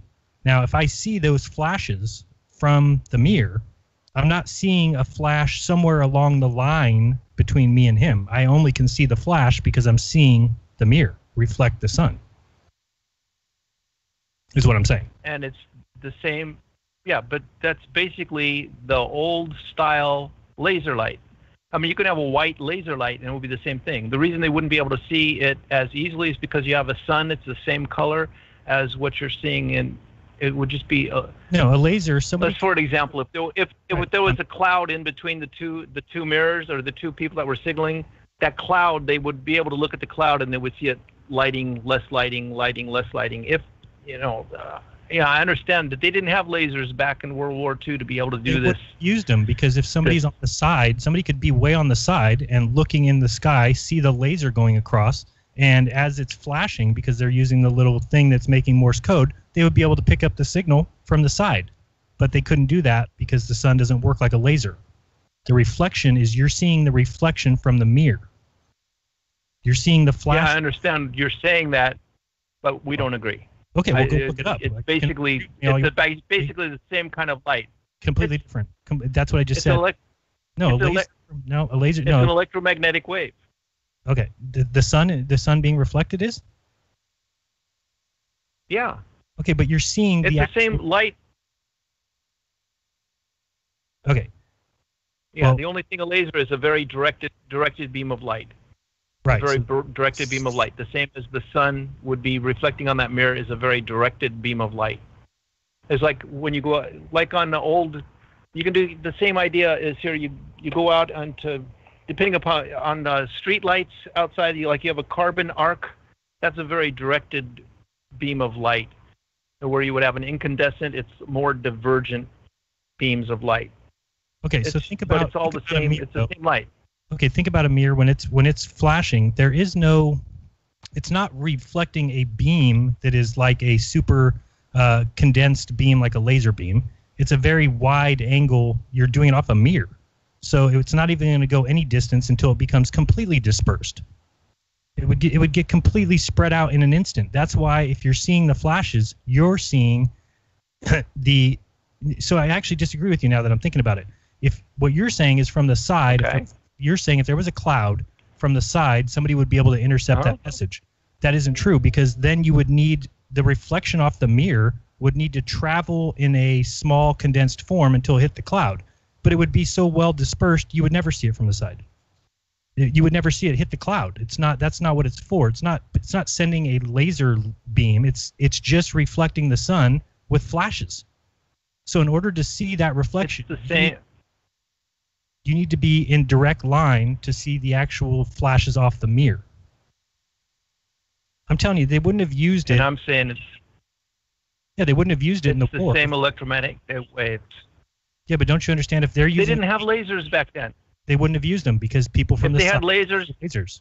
People from the side can see those. No, they. If they had lasers back then, they'd use them. They'd use the lasers back then because they could turn them off and turn them on real quick, and. Yeah, but somebody from the side. They wouldn't have to carry around a mirror. Yeah, but somebody would intercept your signal. Anybody and all the enemies anybody could intercept a signal. They would see the laser flashing. Well, nobody could see a heliograph flashing unless you were directly in line and were the receiving station. I'm telling you, look it up and then. If you knew where to. Yeah, exactly. Okay. We have to know. Okay, we disagree. But if we knew where to look at it, and the same with laser, the laser doesn't have to be red. It doesn't have to be green. Lasers can be the atmosphere color. If you want to create a mixture of the colors, so nobody would know where to look. And again, there would have to be something actually in between the two things to actually be able to see it. I mean, if you had super sensitive things to see the differences in the little tiny molecules, because again, the only reason there's a divergence is because it's hitting something in the atmosphere to diverge. So I'm reading from the Wikipedia for heliograph, which is exactly what I'm talking about. It's a mirror signaling device. And it says the heliograph has some great advantages. It allowed long-distance communication without a fixed infrastructure. though it could be also linked to make a fixed network extending hundreds of miles, and as in fort-to-fort network used by Geronimo. It was very portable, did not require any power source, and was relatively secure, since it was invisible to those not near the axis of operation. And it says the beam spread only 50 feet per mile of range. However, anyone in the beam with the correct knowledge could intercept signals without being detected. But you have to know where you're looking. You have to know where the source is going to come from, which we will do. We'll know, I know where he is, and he knows where I am. And then it says, where am I here? It says, in the Boer War, where both sides used heliographs, tubes were sometimes used to decrease the dispersion of the beam. In some circumstances, so it's saying that it only, what did it say, 50 feet per mile of range? So, at 25 miles. Okay, well, I was just going to say on one thing right there. Did you say dispersion of how many feet in a mile? 50 feet, did you say? 50 feet per mile.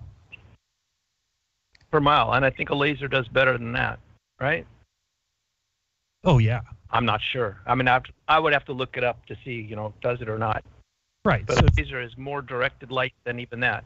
Oh, absolutely. That's what I'm saying. That's what I'm saying. It's saying the mirror is it releases that light, whereas a laser is a focused beam. So to me, when you're talking about, hey, you're not seeing the source of the laser, you're seeing the part of the laser that is creeping up over the hump of the Earth. That argument makes sense because it is a focused beam of light, and if we did live on a ball and somebody was sending a beam from one beach across the water to me, that if the beam got up above the curve and then started to go over, then that is correct. I would see that light and say, I'm seeing the source light. And somebody would say, no, that's actually the point where the light gets over the curve. So I understand the argument. Don't agree with it because I don't think we're on a ball. I don't think there's a curvature in front of it. But the mirror is different. And I don't agree with that. I don't agree with that thing of seeing it coming up over the curve like that. I don't agree with that. Okay, so now for example, if there was a cloud right above if there was a cloud above the curve and then that one light went, the laser went up and hit that cloud, then the person on the other side of the bump could see that cloud light up, but they wouldn't actually see the laser light. So what do you from what you're talking about? So it seems to me like talking about. And I'm saying. Hold on. D. Marble's test and other people's tests that have shown 7 miles, 10 miles, 12 miles, when we're seeing from one beach to the other across bodies of water, when they're seeing the laser where it's shot from, what is your explanation if you don't agree that it's the point where the beam comes over the hump? Okay, just like I showed you with that video with the sugar thing, that's the way it is. Very gradual bending as you would get in a lens, but much lesser, but not that great, because even with the sugar water thing, nobody would see that one. You're saying that we can actually see the source of the light. That's what you're saying. You're saying that where the person is. Right. So that you could.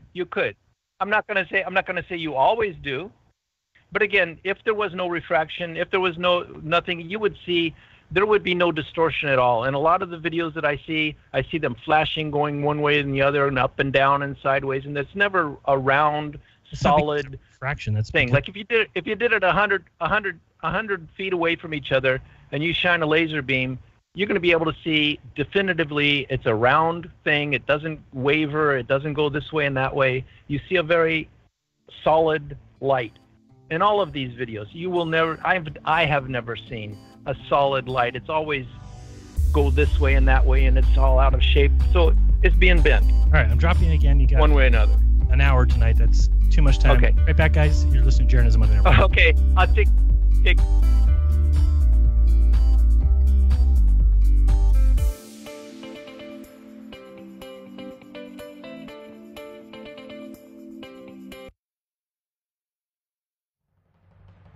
Hey everyone, it's Chris Gio, founder of Truth Frequency Radio and host of Beyond the Veil. The mainstream media and establishment are running scared right now, and they've prominently featured TruthFrequencyRadio.com as number 89 on the federal government's hit list, also known as the fake news list, which is essentially a list of sites slated for censorship on Facebook, YouTube, Google, and other social media. Now is the time for you to get involved. Share your favorite TFR shows far and wide on forums and social media. Tell your friends and family about your favorite shows. If you're a business owner, get in touch with us to feature your product or service right here on TFR.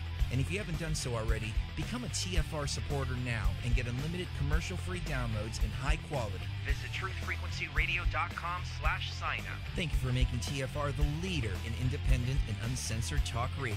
Truth Frequency Radio, your protection From deception.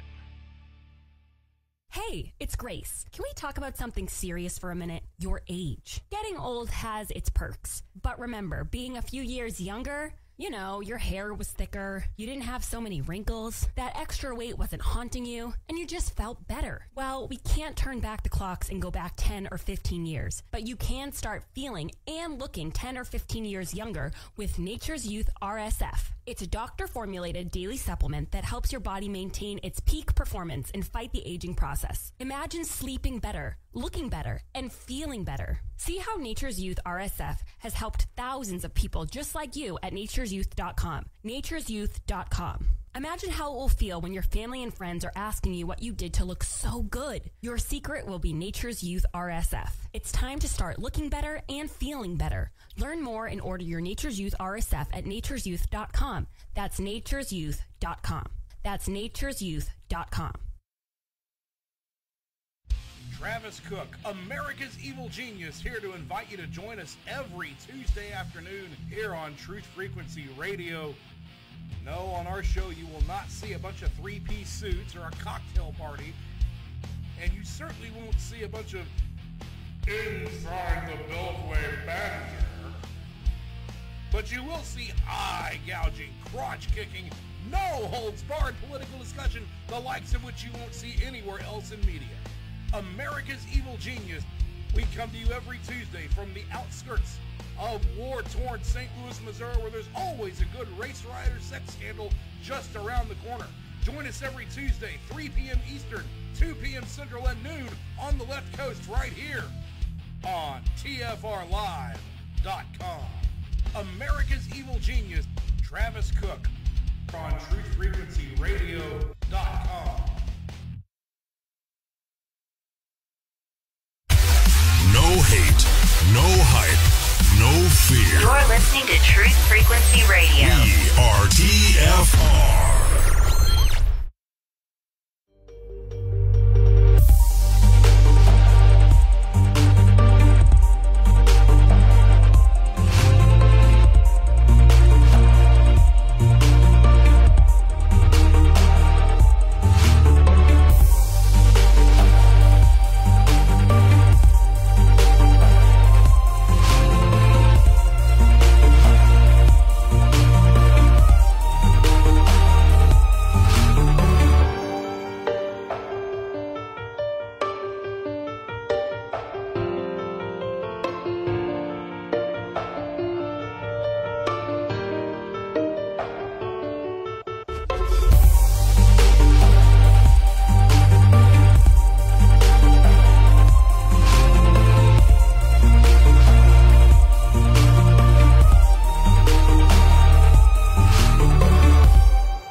Welcome back. You're listening to the Jeran and Meatballer show, where the Meatballer just argues with anything I say for no apparent reason. No, it's about an hour. It's enough time for the Meatballer this week. But I wanted to read a little bit more from and this is the Wikipedia page for, I lost it. I had it here for a second, and then I lost it. For the heliograph, I'll look it up again, I guess. And there's something interesting that says here at the end. Now you have to think of this, why is that not coming up? Oh, there we go.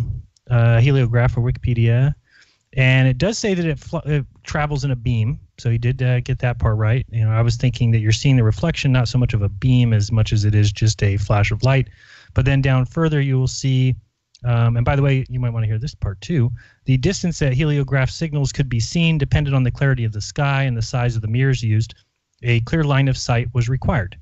Okay, so then it says, and since the Earth's surface is curved, the highest convenient points were used.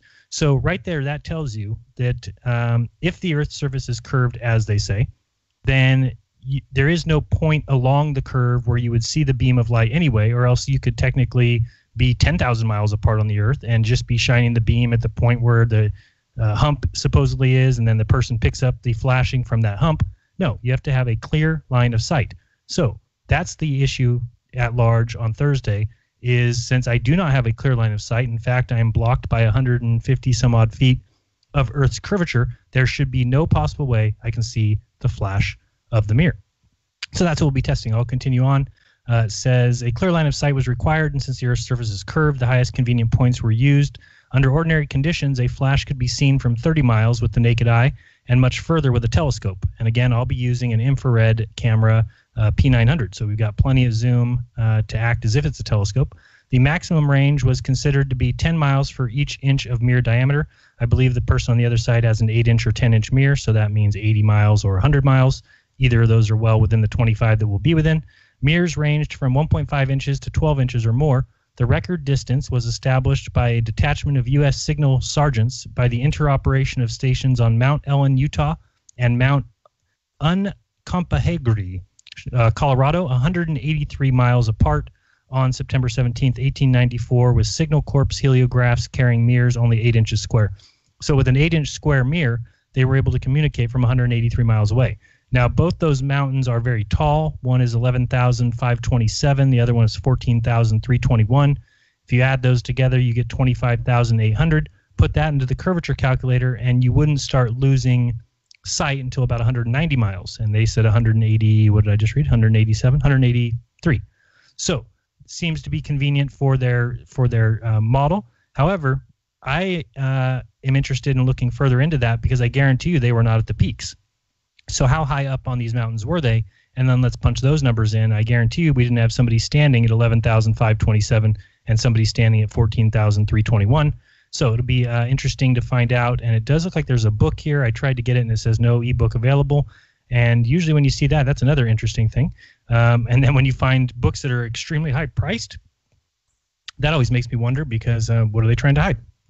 So this particular book was called, and the reason there was a little reference down here to the telegraph, a history of Morse's invention and its predecessors in the United States. And I don't see any kind of way to get it. Oh, yeah. Well, I see it's $109 at Barnes & Noble. I bet you there's some stuff in there that's interesting. So if anybody knows how to get that book for any cheaper, let me know. The Telegraph, a history of Morse's invention and its predecessors in the United States. So the important part there is its predecessors, which would include the heliograph and finding out exactly where these two mirrors were and do they match the so-called curvature of the ball Earth. Name of the book was, again, The Telegraph.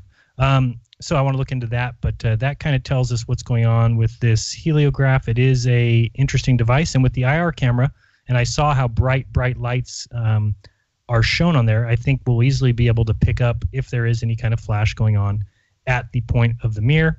It'll certainly be interesting to see what happens. Was there something else I was going to read you from here? Let's see. It talks about the history. Carl French Goss was the first one to do it. But no, that was pretty much all I wanted to read. So check it out. It's kind of a long Wikipedia. There's another 5-6 paragraphs. And let's see. We'll read about automated heliographs. No, we don't need that. And that's about it. So anyway, that's going to be Thursday. We'll see what happens, if I can see that or not. Usually the belief would be that if I went out there with my eyes, that I'm not saying that I think I would be able to see it. The reason for that is because you're looking through a column of heavy atmosphere, the heaviest atmosphere being at the bottom, right? We discussed this earlier. And the most distorted atmosphere anywhere is always going to be above water because water is evaporating, causing water molecules to go up into the air, causing a tough time seeing. So like when Meatballer said that he never has seen a point light from across the water, well, of course not, because you're looking across water and it's going to break up that beam into kind of a wide spectrum, or it's going to be all over the place. So I see what he's saying, but many people are saying, why do we see that point? You can see that it's still coming from a source.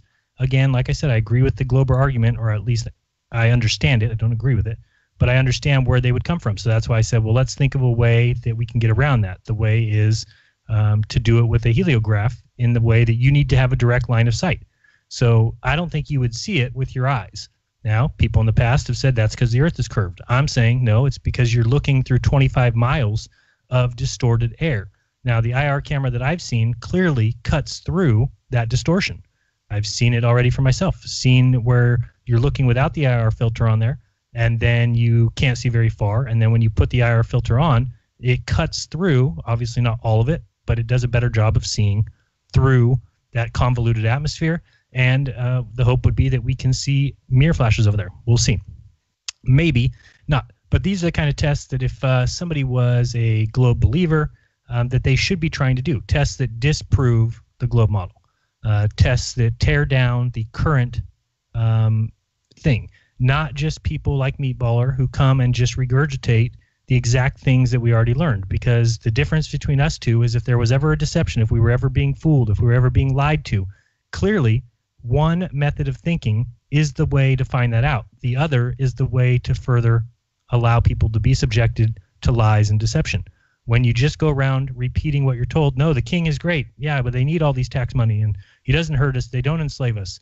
Then you run the risk of the king actually enslaving everybody and doing all these negative things, but you're going around and promoting it as these are the way things are supposed to be. Whereas if somebody comes along questioning those things and saying, hey, I think we're being taken for a ride here. Hey, I think we're being lied to. Hey, I think it's possible that these things might not be true. Then that person is the only person out of those two who has a chance to get to the bottom of it, to reveal deception. And if they're wrong, well, then their research and will be shown. They'll show that they are wrong. They'll find the actual truth.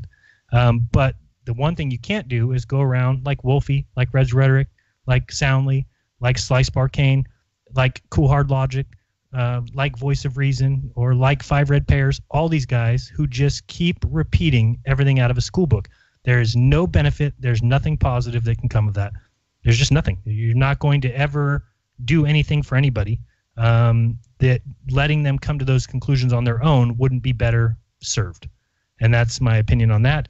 To just keep repeating what we were taught, well, great. If that's the truth, then you don't need to help it. The truth doesn't need your assistance, doesn't need to hold your hand. The truth does fine on its own. The things that need to have their hands held are things that are lies, things that are deceptions. They need to be coached along the entire way. This is what we teach. This is what we put in school books. This is what we tell people. These are our explanations. We need Neil deGrasse to get up there on Joe Rogan's show every three months and to repeat all these things over and over and over again, even though they're not true. And we need to, that's how you get a lie across. And I think it was Mark Twain who said, a lie gets all around the world before the truth gets its pants on. And that's the truth, that if you start speaking this lie and put it in textbooks, and you're going to have teachers and professors and everybody believes it, and you set up a system where those conformists, which are the people who don't question things, the people who do what they're told, the people who respect authority, those people get moved through the school system to the very top. They get degrees. They become PhDs. Those people, I'm not saying for 1 second that they're not smart. Don't ever say that I said that. I'm saying they are conformists who follow the rules, who do good at regurgitating, who are very smart. Nobody said they're not smart. But the problem becomes, if what they're learning is not the truth, then you're going to have a pretty effed up world where all of the smart people, all of the intelligent people, all of the people who are professors, who are teachers, who are working at these universities or in high-level science places, all those people are going to believe very heavily that they know the truth. They read it, they regurgitated it, they got good grades, they got a degree, and they go on and think that they couldn't possibly have been taught a lie. And so you've weeded out the people who question things. You've weeded out the people who say, wait, can you explain that to me again? Wait, it doesn't make sense. Can you explain it to me again? Those people get sent to the principal's office. Those people do not graduate from college. Those people do not go to college. They become frustrated by the school system and end up being a enslaved, tax-paying citizen.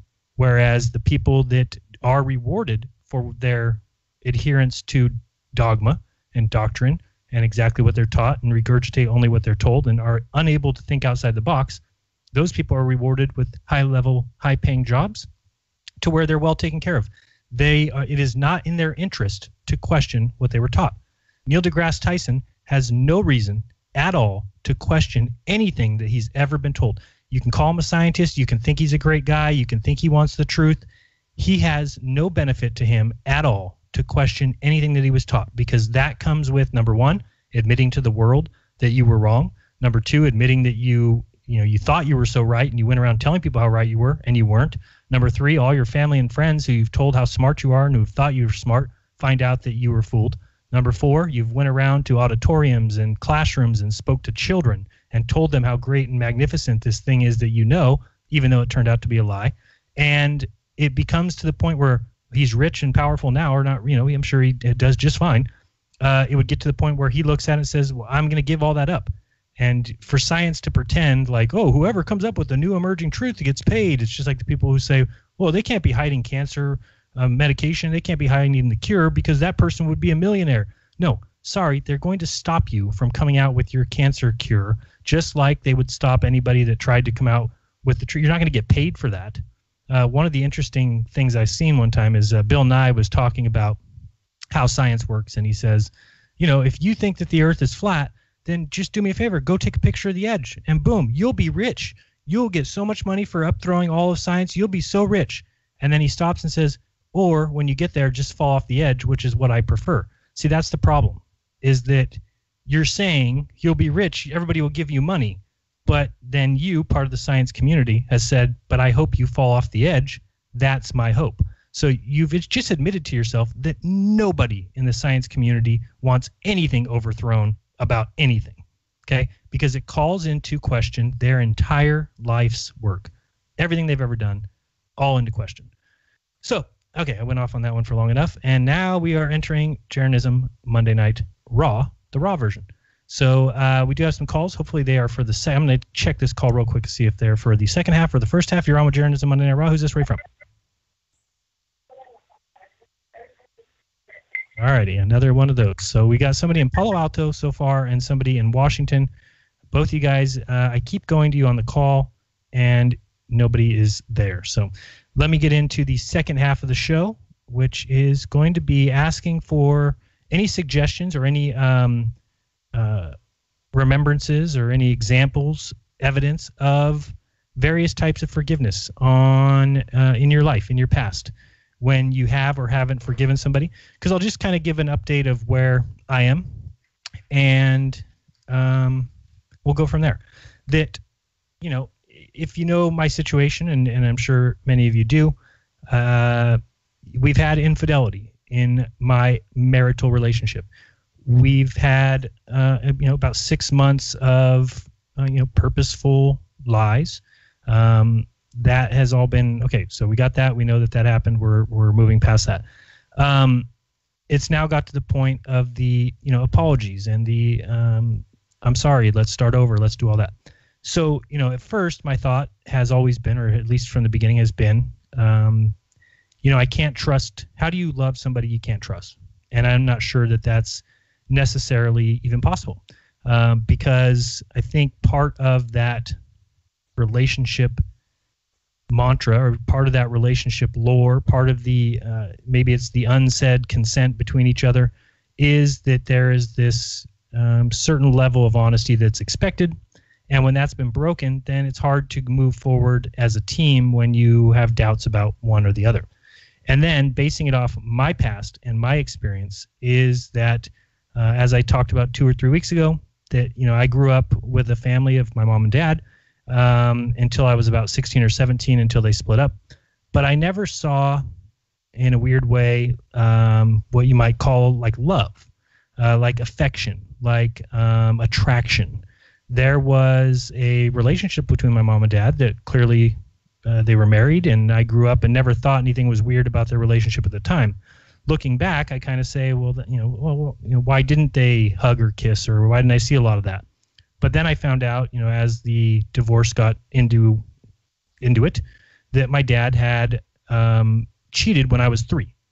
And when you hear that, then you're like, well, wait a second. So was this one time? Was it? No, it was, numerous times. Then you say, okay, well, now it makes sense to where I could picture when my dad got frustrated and left when I was 16 or 17.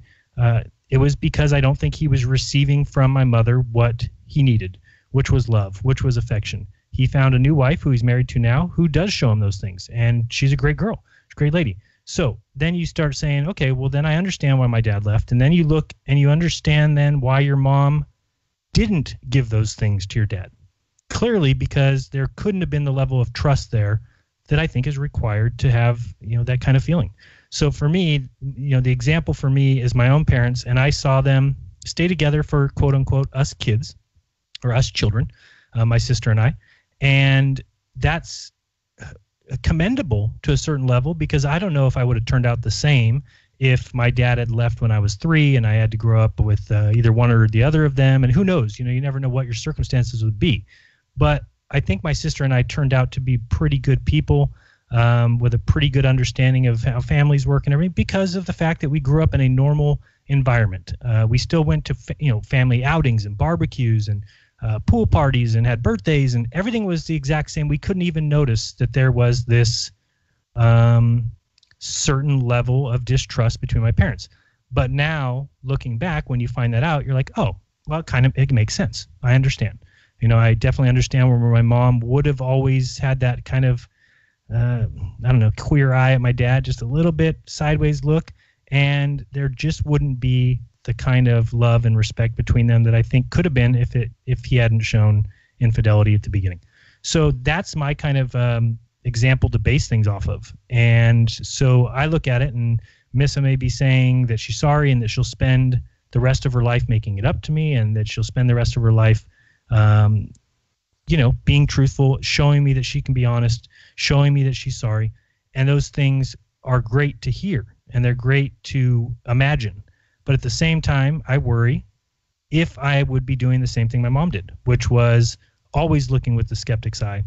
And eventually, when my dad basically cheated a second time and left, is that kind of the inevitable ending? Is it is that the way it would definitely go? So I'm just looking for other examples. Maybe people have ideas or things that they've seen happen where they can say, in my family or in my relationship, I cheated, my wife has forgiven me, and we've been living 10 years happily, and I now trust her, whatever it is. Just looking for examples to put into my little, basket of examples. So let's go to the first person. Let's see. This is going back to Paul Alto. Are you on this time? I heard a baby. Hey, Jeran. I hear you. Hi, how are you? Fantastic. All right. So I'm like, the thing about the flat earth versus ball earth thing, and it takes a level of maturity to actually see this horizon and say, I have to go against everything that I've been taught before. And when I look at that horizon, I have to be honest with myself. And no matter what I believe, I see that it is flat. It is flat. When you look at a balloon launch, be honest with yourself. Talking to myself as well. And honestly ask yourself, are you seeing anything that's round? And the answer is no. And it was really hard to actually to actually accept that, for right. And it doesn't even mean and I think that takes a level of maturity. Right. And you're not even accepting flat earth at that point. But the point that you're getting to, or the point that you got at there, is the part that most people can't even get to. And that's what I think these globers need to recognize, is people like Red's Rhetoric and those, we've turned them off as far as listening to any of their videos, because they can't even get to the point where they say, you know what, you're right, I don't think boats go over the curve like we've been taught. They just keep spitting out the company line, and that's when we're like, you're not even trying. You're not even looking at the world and saying, oh, you're right, that is kind of weird, or it is weird that they taught us that water goes down the opposite direction in each hemisphere, and then to find out now that that's not true. Just that admission would be great, but they won't even give you that. Right, and honestly, it's to be honest with themselves, and to just go with science because you've been taught this is kind of not being honest with yourself. It's a lot like, when you go through therapy and, you have to start being honest with yourself. I think that's kind of like the level that one has to go through when they start to question not only their reality, but, what is this that I'm looking at here? What is this that I'm on here? For example, in San Jose on a clear day, we can see the bridges up the Bay Area. we can see the Dumbarton Bridge, which is a good 20 miles away, and then beyond that is San Mateo Bridge, and so on and so forth. And we should not be able to see that, but by standing on the shoreline, you could actually see the bridges that are far off at the distance. Right. And it's just yeah, and then you got people like Bill Nye. Because you were talking about that earlier, yeah. Yeah, people like Bill Nye that say something to the effect of, well, why can't you see Spain from the east coast of the United States? That person is clearly closed off their mind to anything other than what they've been taught, and he's never even thought about it. Because anybody who's thought about it would say, hey, how come I can't see across the Atlantic Ocean? Then you'd say, oh, wait, everything gets smaller with distance. That's 3,000 miles. Impossible to see anything ever. It would just be everything you can ever imagine is too small at that distance. We know that, 1,000, say the World Trade Center or whatever they call it now, Freedom Tower, that's like 2,000 feet. Well, after just like 70, 80 miles, you can't see it anymore because it's too small. It's become so minuscule. So then if that's at 70 or 80 miles, let's say that happens at 150 miles. Well, certainly we realize that there's nothing that we could see from 3,000 miles across the water. So when people have said that, they've just closed their mind. And I know this because when I told my wife, when she said, do you think the earth can be flat? And I said, no, you're crazy. There's no way planes go around it. When I said that, I meant it in every way. I told her, no, that's impossible. Yeah. Planes go around the earth. We know this. The earth's a ball. And it wasn't until I saw the azimuthal equidistant map and a light switch went off where I realized that we can be so under a certain belief system just simply because of the way we've been trained to think about something. So when she said, is the earth flat, first thing I think about is water falling off the edge. Second thing I think about is planes going around it. We've all seen the globe. We see how it works. No, the earth cannot be flat. It's ridiculous to think that. But then when you see that map and you're like, hold on a second, how would I never even considered before that planes can go around it? So it's the same thing. You have to start looking at all these things that you were taught about the globe and saying, is there other explanations? And that's the honest approach, not just to say, we've been told it's Coriolis force, therefore we know. We've been told we spin, just like that last meatballer caller was talking about. Well, we obviously know that if the air wasn't sticking with the earth as we spin, it would fly off. So we then know that the earth spins with the air going with it. It's like, no, you can't see. You jump to a huge conclusion there. You've already presupposed that the earth is spinning with atmosphere attached to it. I mean, that's a crazy place to start. Of course, you're going to come to the conclusion that it must be spinning with the earth because otherwise it would fly off. But you've already presupposed that we're on a ball that's spinning in space. Crazy. And then there's the stars. That's the one thing because even those who are open-minded, you start bringing up the stars, and here's these beautiful lights we see in the sky, and there's astrology and all that, and here we believe that we see this Hubble telescope, and it shows us these galaxies and all these beautiful artworks. But really, we got to question: are those artworks? Can we actually see those? Where are those? Because all I see is when I watch a balloon launch, you see the stars, and then you get to one level and they disappear. I mean, why can't we see the stars from space? Yeah, it doesn't make any sense. And then that's what blows my mind. Yeah, I totally agree. And appreciate the call. I got more callers, so I'm going to let you go. But appreciate it. And yeah, when you're talking about the Hubble, it's admitted that none of that stuff is in the human spectrum of vision, the human vision spectrum. Even worse than that, think about this: that every image. Oh, don't think about it. We'll be right back. Go anywhere. Calls about space.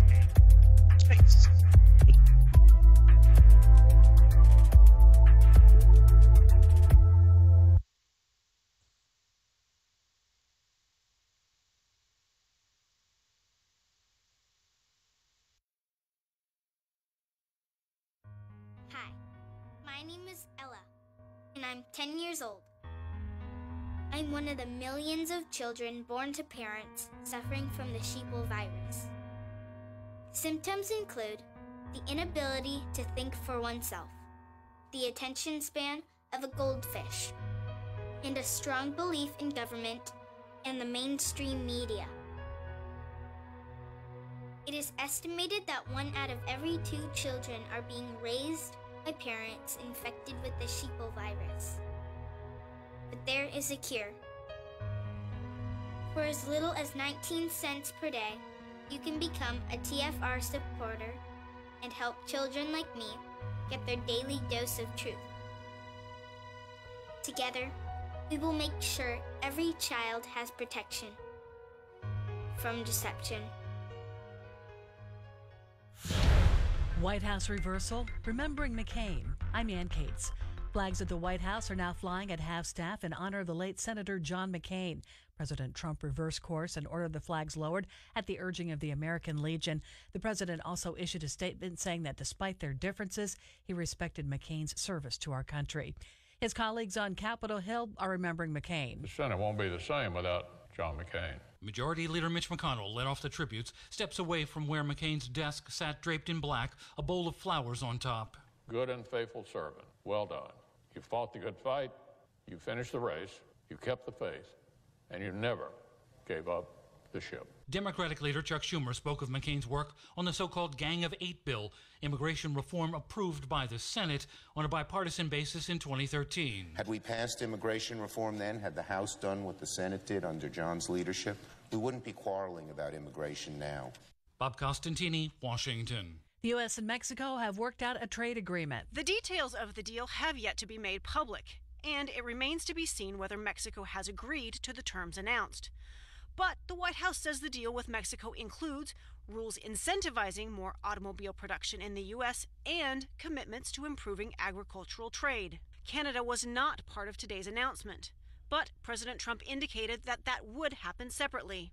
Kelly Smoot, Washington. The suspect who killed 2 people at a video gaming tournament in Jacksonville, Florida, had targeted his victims. Jacksonville Sheriff Mike Williams says the others who are hurt are expected to recover. We're thankful to report that all of the other shooting victims are expected to recover from their injuries. And I want to credit the great work done by JFRD, paramedics, and the hospital staff for their outstanding work in, again, treating these victims. On Wall Street, the S&P and NASDAQ closed at new record highs. I'm Ann Cates.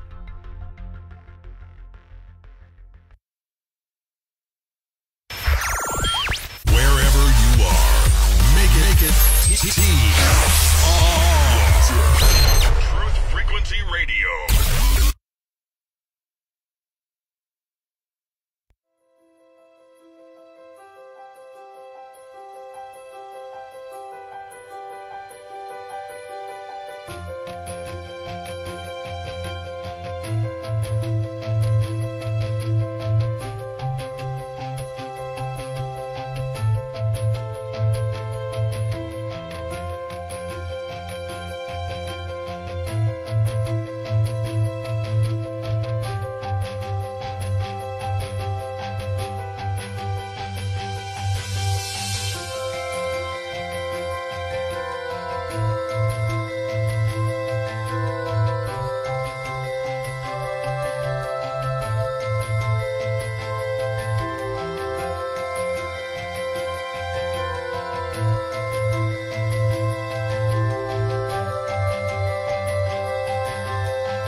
Welcome back. You're listening to Jeranism Monday Night Raw, and phone lines are open, 213-233-3998. Call in to talk forgiveness, and I'm going to real quick finish off my last thought, then I got a little story. The thought is, I was saying that every image of the Earth as a ball, if it was from a satellite or whatever, has all been processed through a computer. So we know what computers are capable of. They take data, and so if there's data coming from these satellites, the data goes into the computer. The computer then takes the data and outputs an image. And it's very simple for a computer programmer to take the data from a high altitude or whatever it is that they're taking and output it onto a sphere. So there, the only way you can believe that somebody took a photo of the Earth as a ball would be if you believe in the moon landings. And if you believe that, then it's been 46 years, or actually 49, since somebody has taken, 46, since somebody has taken an image of the Earth, like a photograph with a camera, and said, we can actually look at that person and they say, I took the picture myself. But if you don't believe in the moon landings, like me, then nobody in the history of the Earth has ever taken a photo of the Earth that we can talk to as a ball. It's all satellite imagery coming through data bits and being processed through a computer. So, and you can trust astronauts if you want, like Buzz and Neil Armstrong and Collins, and remember that even when offered $5,000 cash to swear on the Bible that they went to the moon, they wouldn't do it. How do you not, if you're Neil Armstrong and you went to the moon, and somebody says, I'll give you $5,000 cash to swear on the Bible that you went to the moon, and then your answer is, knowing you, that's probably not a real Bible? Well, if it's not a real Bible, even more reason for you to do it, jackass. Sorry, get a little upset at those guys. If you went to the moon, then you swear on the Bible. It doesn't matter. It doesn't matter if you're a believer in the Bible. It doesn't matter if you hate the Bible. It doesn't matter if you worship Satan. It doesn't matter. If somebody asks, Jeran, are you, is your name Jeran Campanella? Swear on this Bible. Sure, I'll swear on it. What the hell? What are you talking about? Why wouldn't I? There's nothing that would make me say, no, I'm not swearing on that. Nope, it's probably a fake Bible. I mean, that doesn't make any sense. And then the one that was going to swear on the Bible, Alan Beam, who put his hand on it and said, okay, I'll swear on the Bible. And he said, okay, do you swear against, for treason? And he says, no, not treason. Well, what do you mean? Why does it matter? Why does it matter? If you went to the moon, then it doesn't matter if you're swearing against treason, because treason means you fooled your country or went against your country. So why would you have a problem saying that if you went to the moon? So believe as astronauts if you want. That's on you, not me. Let's go to the phones. We got a lot of calls lining up. First up, you're on with Jeranism Monday Night Raw. Who's this? Where are you from? Hey, Jeran, is this you? It's me. All right. What's up? This is my first time calling in. Welcome to the show. And thank you.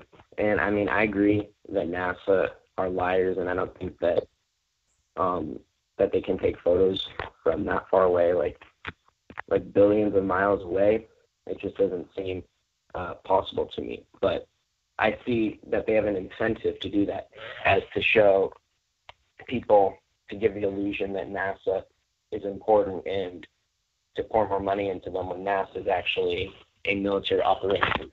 But your points on flat Earth, I don't see why there'd be an incentive to do that. And if you look at the flight patterns, okay, using the Flat Earth Society's model, the flight pattern I'd like to direct you to is from Rio de Janeiro to Johannesburg, and from Tierra del Fuego, which is at the tip of Argentina, to Johannesburg. I believe they're about the same time to fly there, right? But according to the Flat Earth model, it would be a much longer flight to fly from Tierra del Fuego to Johannesburg. So, and okay, so let me ask you. Okay, you might say that the planes were slowing down, but that would make no economic sense for these companies, and why would they lie about that? That just makes no sense to me. Okay, well, great point. But what I think you messed up there is you said I would say that planes are slowing down, and I wouldn't say that. I would say that planes are speeding up. And in which case, when you're talking about economic sense, yes, but on the same end, it's not pilots flying these planes. I mean, people have to understand that they are autopiloted. Every plane that's flying, at least not the little jets, but any kind of airliner with people in it, is being flown from place to place under autopilot. It's being flown with the knowledge of the exact speed of the plane unknown to the pilot, and the exact distance would be unknown. It all is based off GPS. So we have planes that go from, and I'll just give you one to think about.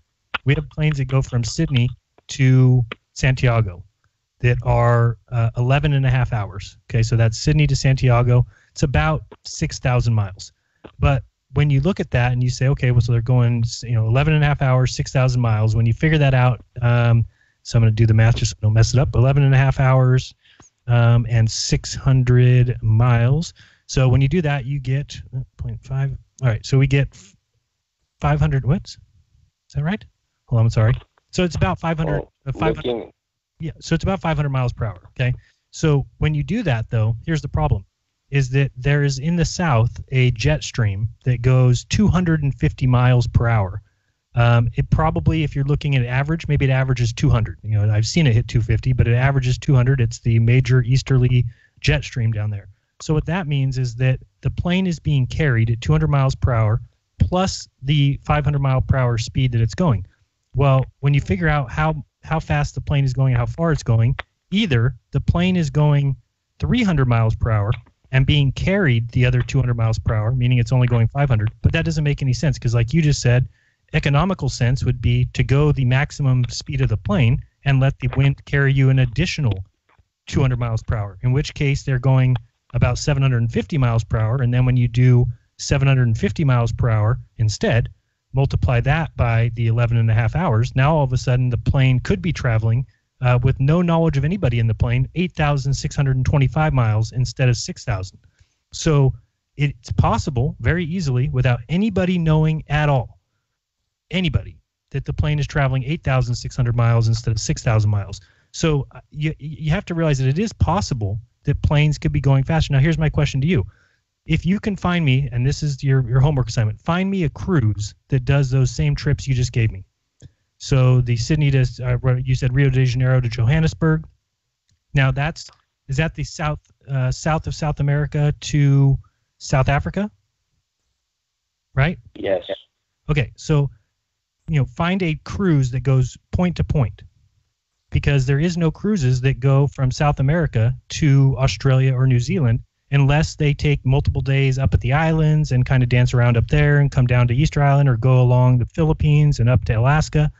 There's no direct line of cruise. To me, that's because it would be known then. These planes, we just added 200 and something miles per hour to the flight. Well, a cruise goes 21 miles per hour. I mean, it's not going to go, it maybe could go 25. It's not going to go 50. So there is no making up that distance. And then look at undersea cables. There's none run between between Australia or New Zealand and South America. To me, that just screams, why wouldn't there be cables there? And then when I think of the flat Earth model, I say, well, because when they went out to run them, they would have been thousands of miles short. So those are the reasons that I still generally think that map is possible, the AE map or the layout is possible. And I understand where you're coming from and agree with your at least line of thought. But I think there is explanations for some of those planes being able to do that, especially when you look at the fact that all those flights are planned, meaning it wouldn't be a big deal for somebody just to program one flight to be the same time as the other flight. And if it's going only 480 miles per hour rather than 540, nobody's going to know that. I mean, it's not going to call into question anything. Nobody's going to say, hey, how come we're not moving faster? How come we're not, they're just going to allow the plane to get them there when the, arrival and departure time says. Well, you said that it was 6,000 miles, but from Sydney to Santiago, but looking at the flat Earth model, it looks nowhere near that. It looks a lot more. And to cover that distance, even going at 750 miles an hour with the jet stream on you, I just don't think that's possible. Yeah, I've struggled too with it before, and that's why I'm not sure that map is necessarily correct, or that because I think it comes out to about 9,000 miles. So yeah, and I said 8625 going 750. Also, if this is the flight, are we talking about the flight from Santiago to Johannesburg or to Sydney? I was talking about Sydney to Santiago. Okay, so if you're flying from Sydney to Santiago, okay, the flight would surely go across the western coast of North America, but I think that people would be able to see the western coast of North America if they passed it. No, they wouldn't be flying in the jet stream then. In order to stay in the southerly jet stream, you need to stay in the south, and so if you're looking at the AE map, it would be more like a curve.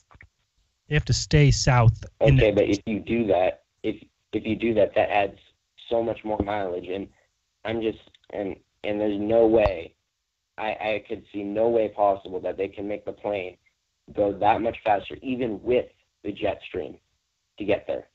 Plus, the jet stream only goes one way. So. Well, no, at different heights it goes back the other way. But so I'm talking about, and they're also at, that plane flies usually 42,000 feet, which, again, my only thing is enough evidence for me to dismiss it? No, because I don't know what planes could do at higher altitudes. For instance, the higher you get, we know the atmosphere thins. When the atmosphere thins, there's less air resistance. The plane might actually even move faster. Maybe you can break the sound barrier when there's no air to break. There's lots of questions that people immediately adopt the mainstream explanation for, and I don't think with something this serious as the flat Earth or the ball Earth that it's okay just to give them any length, and you just say, you know what, they say that the sound barrier is broken at this speed, so there's no plane that can go faster than that. Well, yeah, but the sound barrier is broken because you're going through a bunch of air. So if you're at 42,000 feet, who's to say they're not going 1,000 miles per hour? Can you or I say that that's not possible? Can you say that a plane can't go 1,000 miles per hour? I can't say that. I mean, there hasn't been a plane on record that I think has gone that fast. Well, there has been when you're talking about like the Concorde and stuff, but I'm saying, could it be possible that a plane goes 1,000 I'm miles talking per hour? about like a commercial flight. Yeah, the Concorde was commercial, but I'm saying the Concorde. I mean, look, I don't. No, I'm just saying, here's my only thing to you, is that you seem willing to just dismiss kind of some ideas because you don't think it's possible. And I'm saying I'm not willing to say that because I don't have enough evidence to say it's not possible. Like if somebody says, Jeran, bet your life if a plane can go over 1,000 miles per hour not with people in it, I wouldn't bet that because I'd say, I don't know. I mean, yeah, based on what they tell us, or sure. I mean, I've got other ideas that could be true. So, I don't know. I just don't think it's safe to go that route.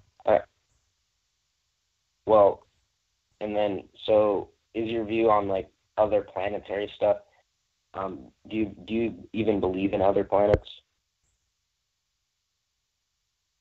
That they're traveling stars, you mean, or that they're wandering stars?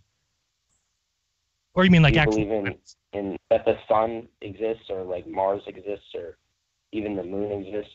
Yes, but not Mars is not. I don't believe that it's a place you can go to and land robotic cars on, if that's what you mean.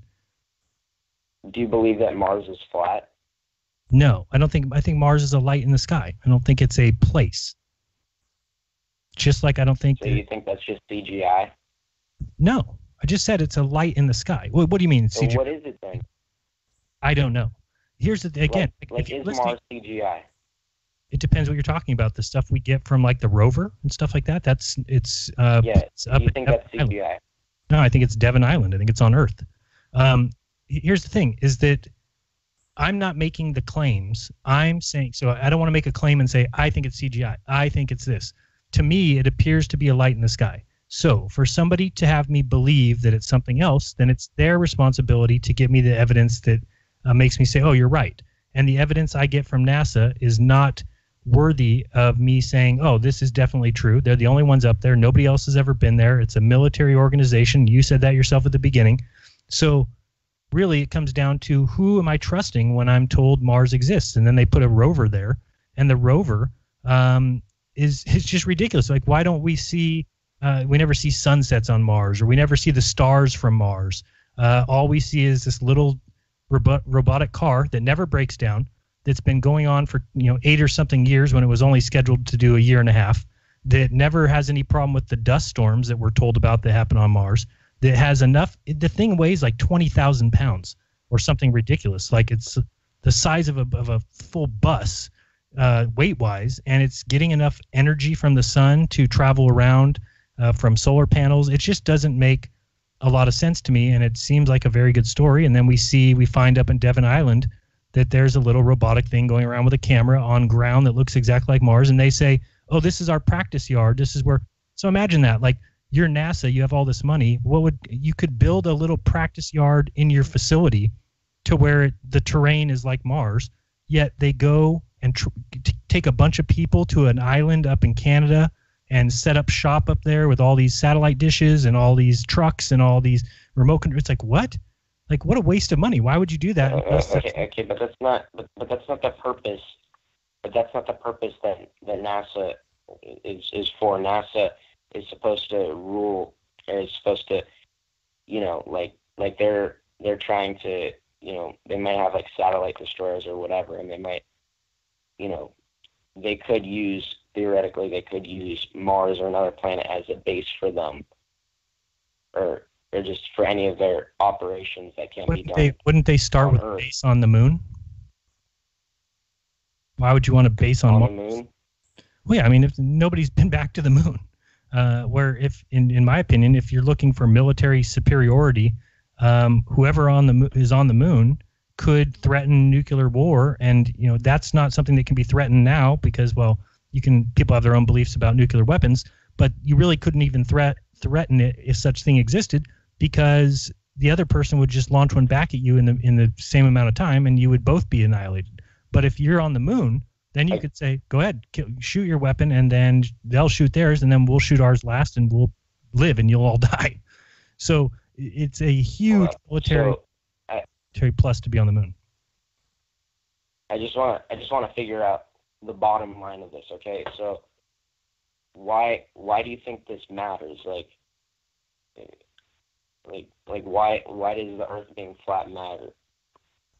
Because if we were lied to on that level, then it changes everything for everyone. And I think there's so many things that happen that seem like lies from the government, that seem like collusion, that seem like conspiracies, that a lot of people have a hard time facing because they think there couldn't be a lie that big. The biggest thing I've ever heard about the moon landing is it can't possibly be fake because too many people would have to be in on it, even though you wouldn't even need anybody really in on it more than 10 people. But they come across like that's the reason, that no secret has ever been held from people that wasn't eventually found out. There's even studies that say the moon landings would have been found out within 4 years. They make that like a scientific fact. But they don't know what secrets I have that I've never told, or you have that you've never told, or anybody has that hasn't been told. So the science, you can't do science on that. And there is conspiracies and secrets that happen every day in our lives, all over the place. Everything that you do throughout the day is basically meandering through some sort of conspiracy, which is people getting together, colluding to either take money from you or take whatever from you. And so when I look at the whole thing, the flat earth is something that wakes everybody up. Because if we can show it to be true, like if I show this test on Thursday or other tests that have been shown, if we can get people to wake up to that, then they'll recognize finally that they can be lied to on the highest level. And then what's followed by that is people being skeptical. And that's the most important thing. If we don't go through school and simply believe what we're told by teachers, because we understand that we could be being deceived, that the teachers themselves could have been deceived, that it is possible to put lies in a textbook. We should see that already with Columbus. None of us learned anything about the negative things about him when we grew up in school. So we have to recognize somebody made a textbook knowing what Columbus did and completely and totally lied about the entire events, made him seem like he's some sort of special guy, even though he was lost and never stepped foot in America. Killed people and savagely chopped off children's legs and fed the children to the dogs. All these things, pretended he was God, that he called for an eclipse. So when we find that out, then we realize that textbooks aren't the truth. Textbooks are a story told to us for a certain reason. And we need to investigate, how far does that go? How far does the story go till we get to the truth? And to me, then you look at history. I mean, how can we say anything in history is true? It's just in a book. And we've seen all the quotes that say history is the story agreed upon by the winners. And how could that not be true? How could we expect history books to be the story of the losers? It's never going to be. It's going to be the people that are in charge, that are at the top, the Vatican, these people. And then we look at who started public school in the United States. It was the Freemasons. Freemasons started public school. They wanted us all to learn the same thing. And again, I'll just say one other thing, then I'll let you talk. But think about the fact of if me and you are rich and powerful, and we're evil people, let's just say. We're just not evil, but we just want power and money for ourselves. That's all we really care about. And we're talking about what we're going to do in the future with school. And we say, well, let's provide public education for these children. Would you and I say, and also we should teach them all the truths about the world. We want them to know the truth so that they get they learn, and that they're very strong, and that they come and take our jobs and take our money and take our power. Or would you and I think to ourselves, you know what? Let's teach them all something that isn't the truth, so that they cannot take our money and they cannot take our power, and that they all believe the same thing, and they're tax-paying citizens who obey the rules. Which one makes more sense if you're rich and powerful? Well, agree with the second option, but for me, like what's the most important thing is how government is the other stuff that the government does. Okay, I think that if people realize that all these pictures that NASA shows are fake of all these stars far away, then they'll realize that NASA's nothing more than a military operation that does nothing. The Earth doesn't have to be flat to prove that. And then I agree with you on that. All the stuff that that the government does that attacks us and Christopher Columbus is one of the lies, and obviously the Freemasons they do run the country, and all the scripting of the sports, the propaganda, and the news. Right. Once people find that out, then it gets you to question things. Once I found out the scripting of the sports, that got me to question things. Okay, but here's the thing, though. If you're me and you're doing all this research and everything is turning up showing you that it's possible that the Earth is flat, you're not finding evidence of what you were taught, that it's a ball, and you're finding evidence, then what are you saying I should do? I should not talk about the things that I'm finding that lead me to the conclusions that the Earth is flat and just keep that to myself? No, I'm not saying that. I'm just saying that you should spend more time, instead of worrying about this flat Earth thing. You should tell the people how these pictures that NASA shows of these far off stars are scripted and by the news, and talk about. I know that you got Zachary Hubbard on the. Well, I actually totally agree with you, and I had to let you go. I've got more calls, but I do agree with you that probably is important. As I've stated before, I want a test, an example, or a good experiment, call whatever you want, like this one coming Thursday, to where I can move on to some other things, or at least and have that one piece of evidence that can't be refuted, and say, don't talk to me about the Earth being anything other than what this test shows until you can refute this evidence. And I have this issue where I'm afraid that there's too many people in the world that think like you, that is a problem, because the truth should be important, not we should do this kind of the truth and not do this one.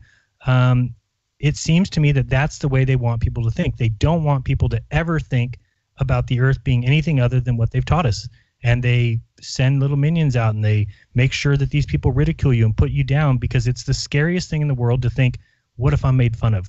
And people may not admit that, but it really is. People don't want to be made fun of. They don't want to be laughed at. They don't want to be considered stupid. And I see the other callers. I'm just going to wait till we get back from this break to pick you up, and we'll go through them. And hopefully, I don't know, maybe next week we'll talk about my topic that was supposed to be. It didn't happen. But I just get nervous when I hear stuff like that, or it's just a little bit frightening that so many people are willing to just.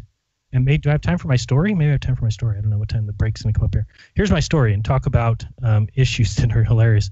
So my buddy, my buddies and a few of my friends that are single have always talked about Tinder and Point of Fish, or Plenty of Fish. And these are apps that you can get on your phone for single people, whatever. They talk about swiping left, swiping right. I've never downloaded either one of those apps. I had no idea how they work or what they look like. I've just heard about them, and you hear about them in the news and jokes about them, whatever. So recently I downloaded that to see what it was like. Say, who's around me, who's, to put your little selfie picture. And if you go on there and look for me, it is the one that is the best looking of anybody. That's me. So I'll tell the story when we get back. It's pretty funny. Don't go anywhere. You're listening to Jeranism Monday Night Raw. We'll get to your calls.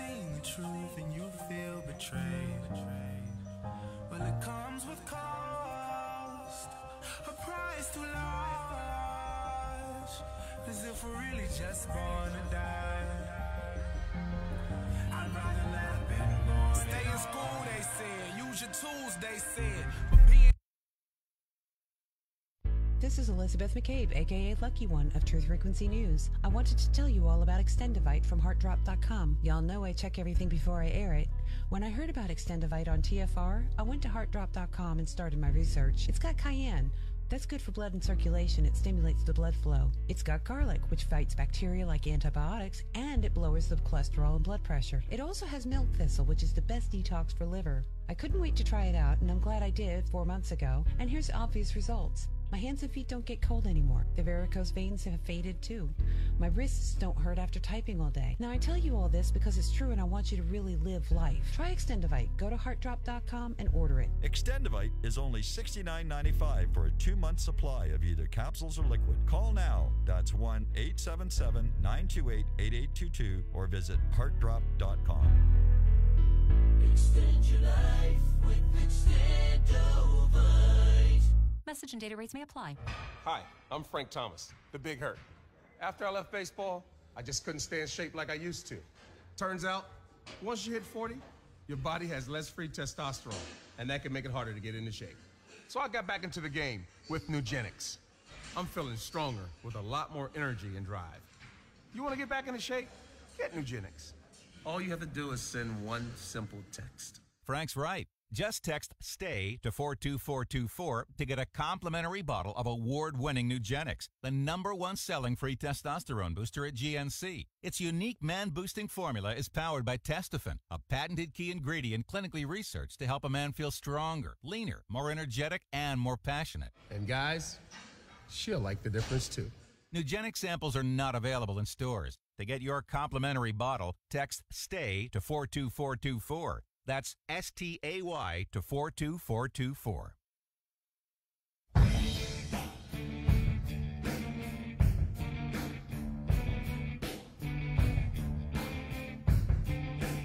This is Phoenix of Phoenix Rising Radio. I have often said that it does not matter who you are or what you own. If you do not have your health, nothing matters.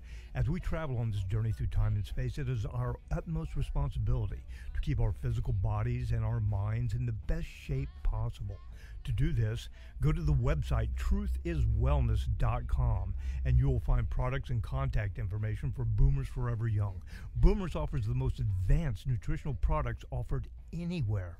So be the best that you can be and go to truthiswellness.com. That is truthiswellness.com. Do it today.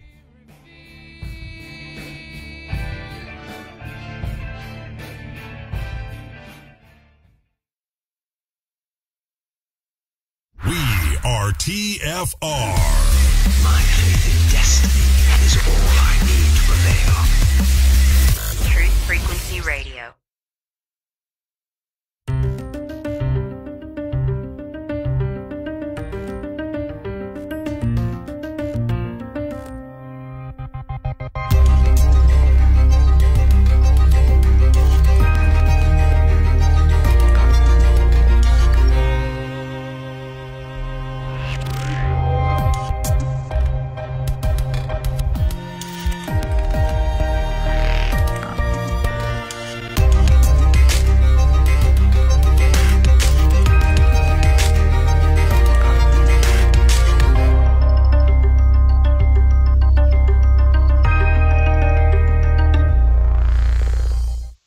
Hi, welcome back. You're listening to Jeranism Monday Night Raw. We got one more segment. I'm actually laughing at myself as we speak at this pretty funny story. So anyway, there's these apps, whatever. Tinder is the one that I think most people have heard of before. So it was on that app where you basically, the way it works is you put up an image of yourself and then you see images of girls, or if you're a guy, you would see, if you're a girl, you would see guys. And you swipe left if you're saying no, or swipe right if you're saying yes. And I guess when you say yes and she says yes, then it opens up a communication thing and you can chat. So you can't just message somebody just by looks. They have to say yes to you. You have to say yes to them. So I'm pretty picky, or I've just, that's just me. So I didn't expect to get any kind of returns because I was just being picky. And I happened to get one, in the first day. I was like, oh, who's it? Good-looking girl. We start talking. She's talking about what she does for a living, and she writes books, and she's trying to help people, and she is caring about the deceptions in the world. So I'm like, wow, this is really crazy. What are the chances? So I was kind of saying, hey, I kind of do the same thing. I also talk to people about deception, things like that. So I'm going to read you kind of my message here. It said, so it might surprise you. Oh, no. Then I said, well, this is what I do. I have a radio show. And I said, and it might surprise you a little on some of the stuff I talk about. and doing what I do gets a ton of hate. So if you just search my name, you will probably see a ton of hate and bullshit.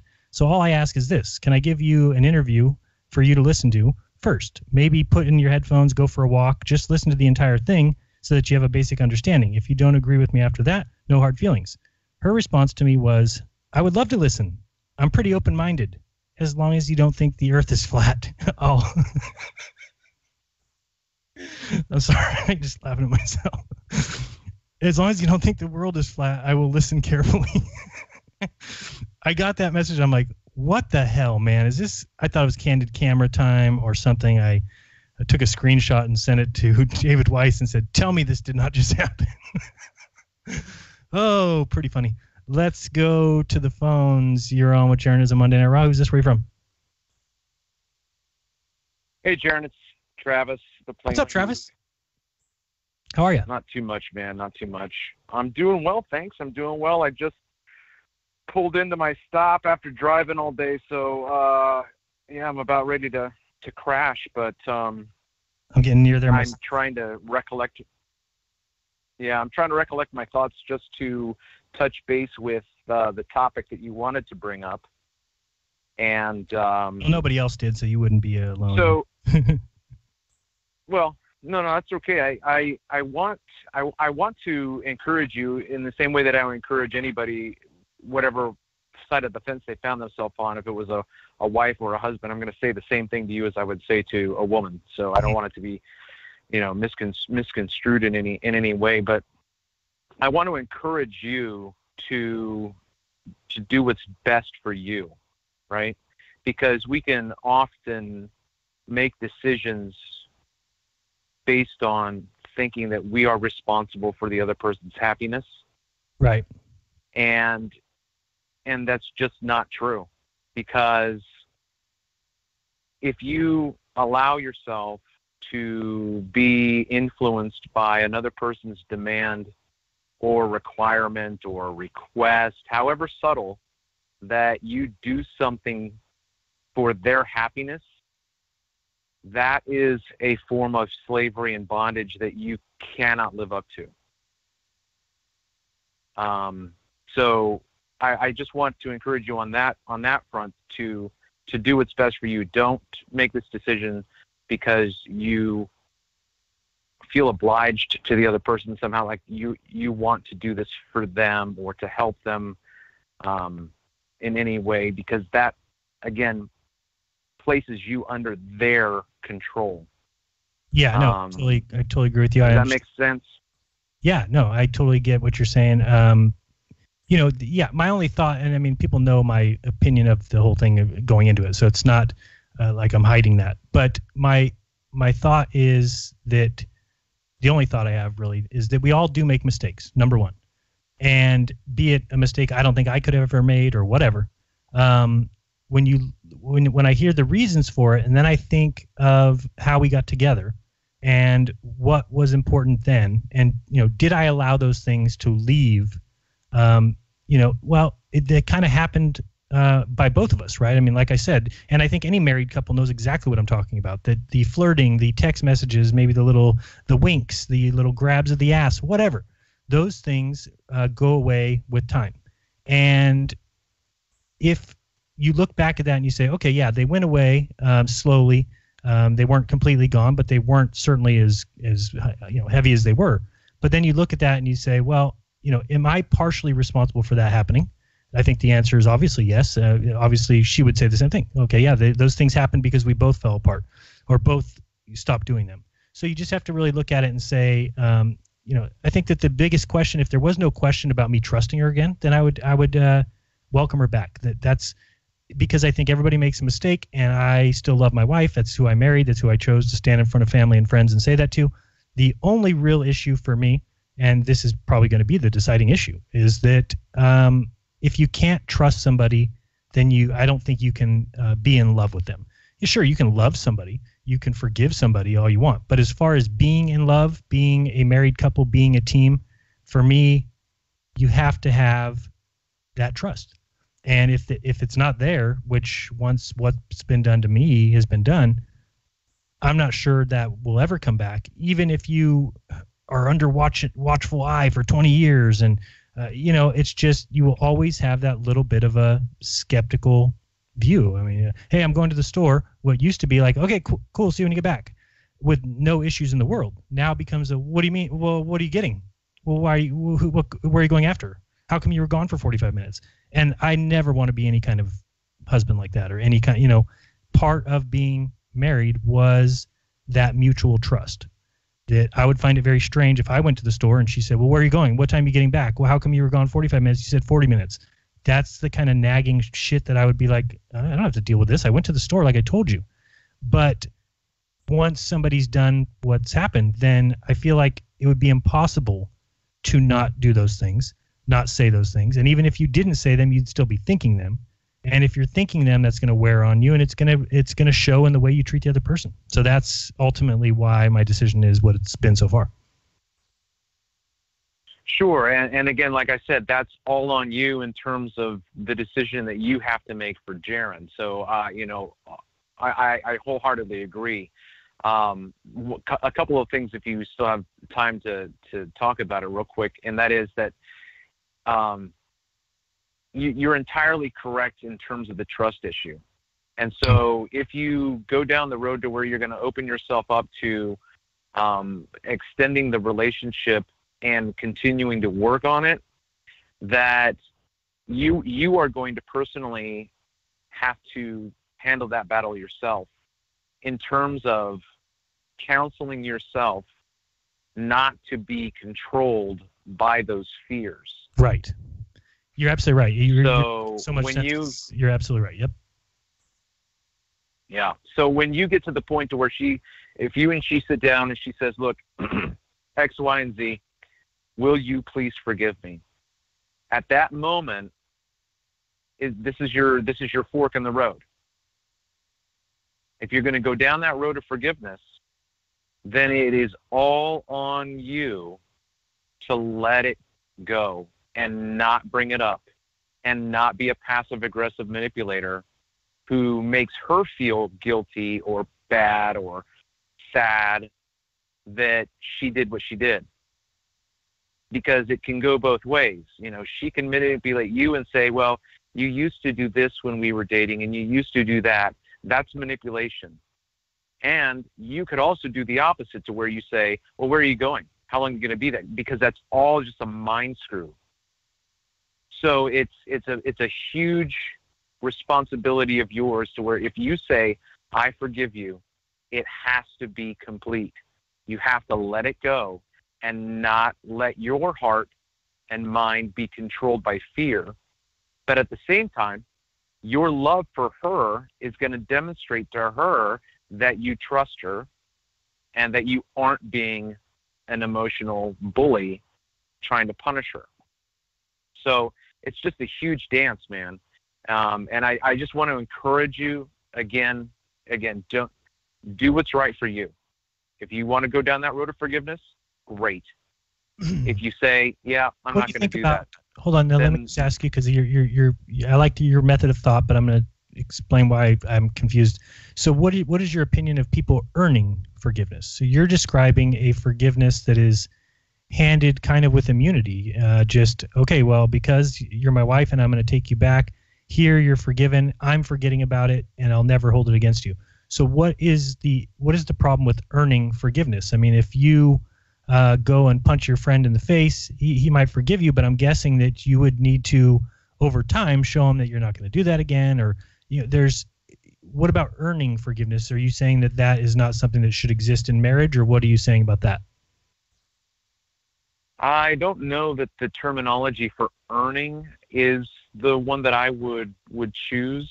I think that it's simply a relationship that expresses itself in love and mercy and forgiveness. So when I raised my 5 children, and still am, when there's a conflict and I have one child who has offended the other child, I walk them through and I say to my daughter, okay, you did this to your brother.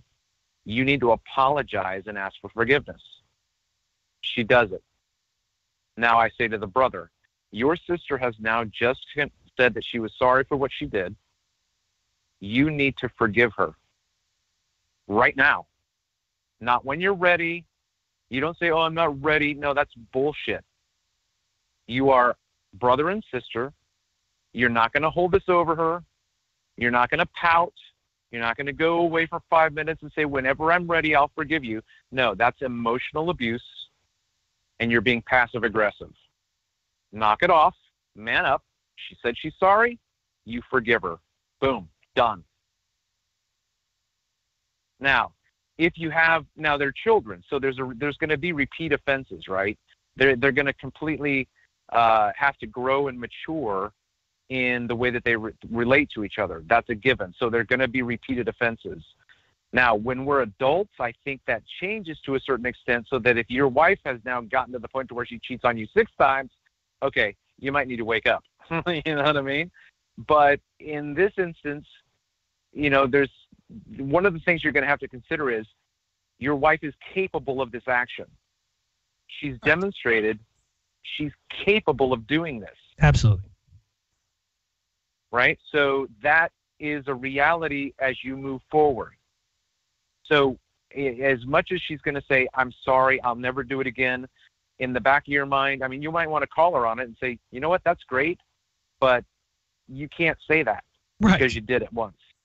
Right. Yeah, I know. But what I am going to say to you is, if I get to the point to where I'm ready to forgive you and we want to have this relationship again, what I'm saying when I say I forgive you is, I'm not putting a burden on you to meet some of my demands to prove to me. I just want you to love me. Just love me. And I'm going to love you, and I'm going to try to remember to write you notes. But if I don't, it doesn't mean I don't love you. You know, I might express that in a different way now than I did when we were first dating. My expression of love has changed, and that's got to be okay with you. You cannot say to me, you have to write me a love note every day. If you say that to me, then I'm not going forward with you, because I cannot live up to that standard. Right. People who say, like, he doesn't send me flowers every day. And it's like, yeah, he doesn't want to. Yeah, you don't want to be with that person. You run away as fast as you can. Right. All right. Well, because that person's got a standard that. Yeah. All right, man. I appreciate the call, though, and I got one other call that I want to get to before the show is up. You're on with Jeranism on Raw. Who's this right from? Hello. Caller, you called back in 14 minutes ago. You're on hold now. All right. Guess not. All right. Well, we've got a few more minutes then. No more calls that I can see. So, yeah, Travis had an interesting conversation there. I think that I understand where he's coming from. It's a little bit different line of thinking than my own. You know, I look back and I think of, you know, somebody said, was Missa completely honest with you all the time?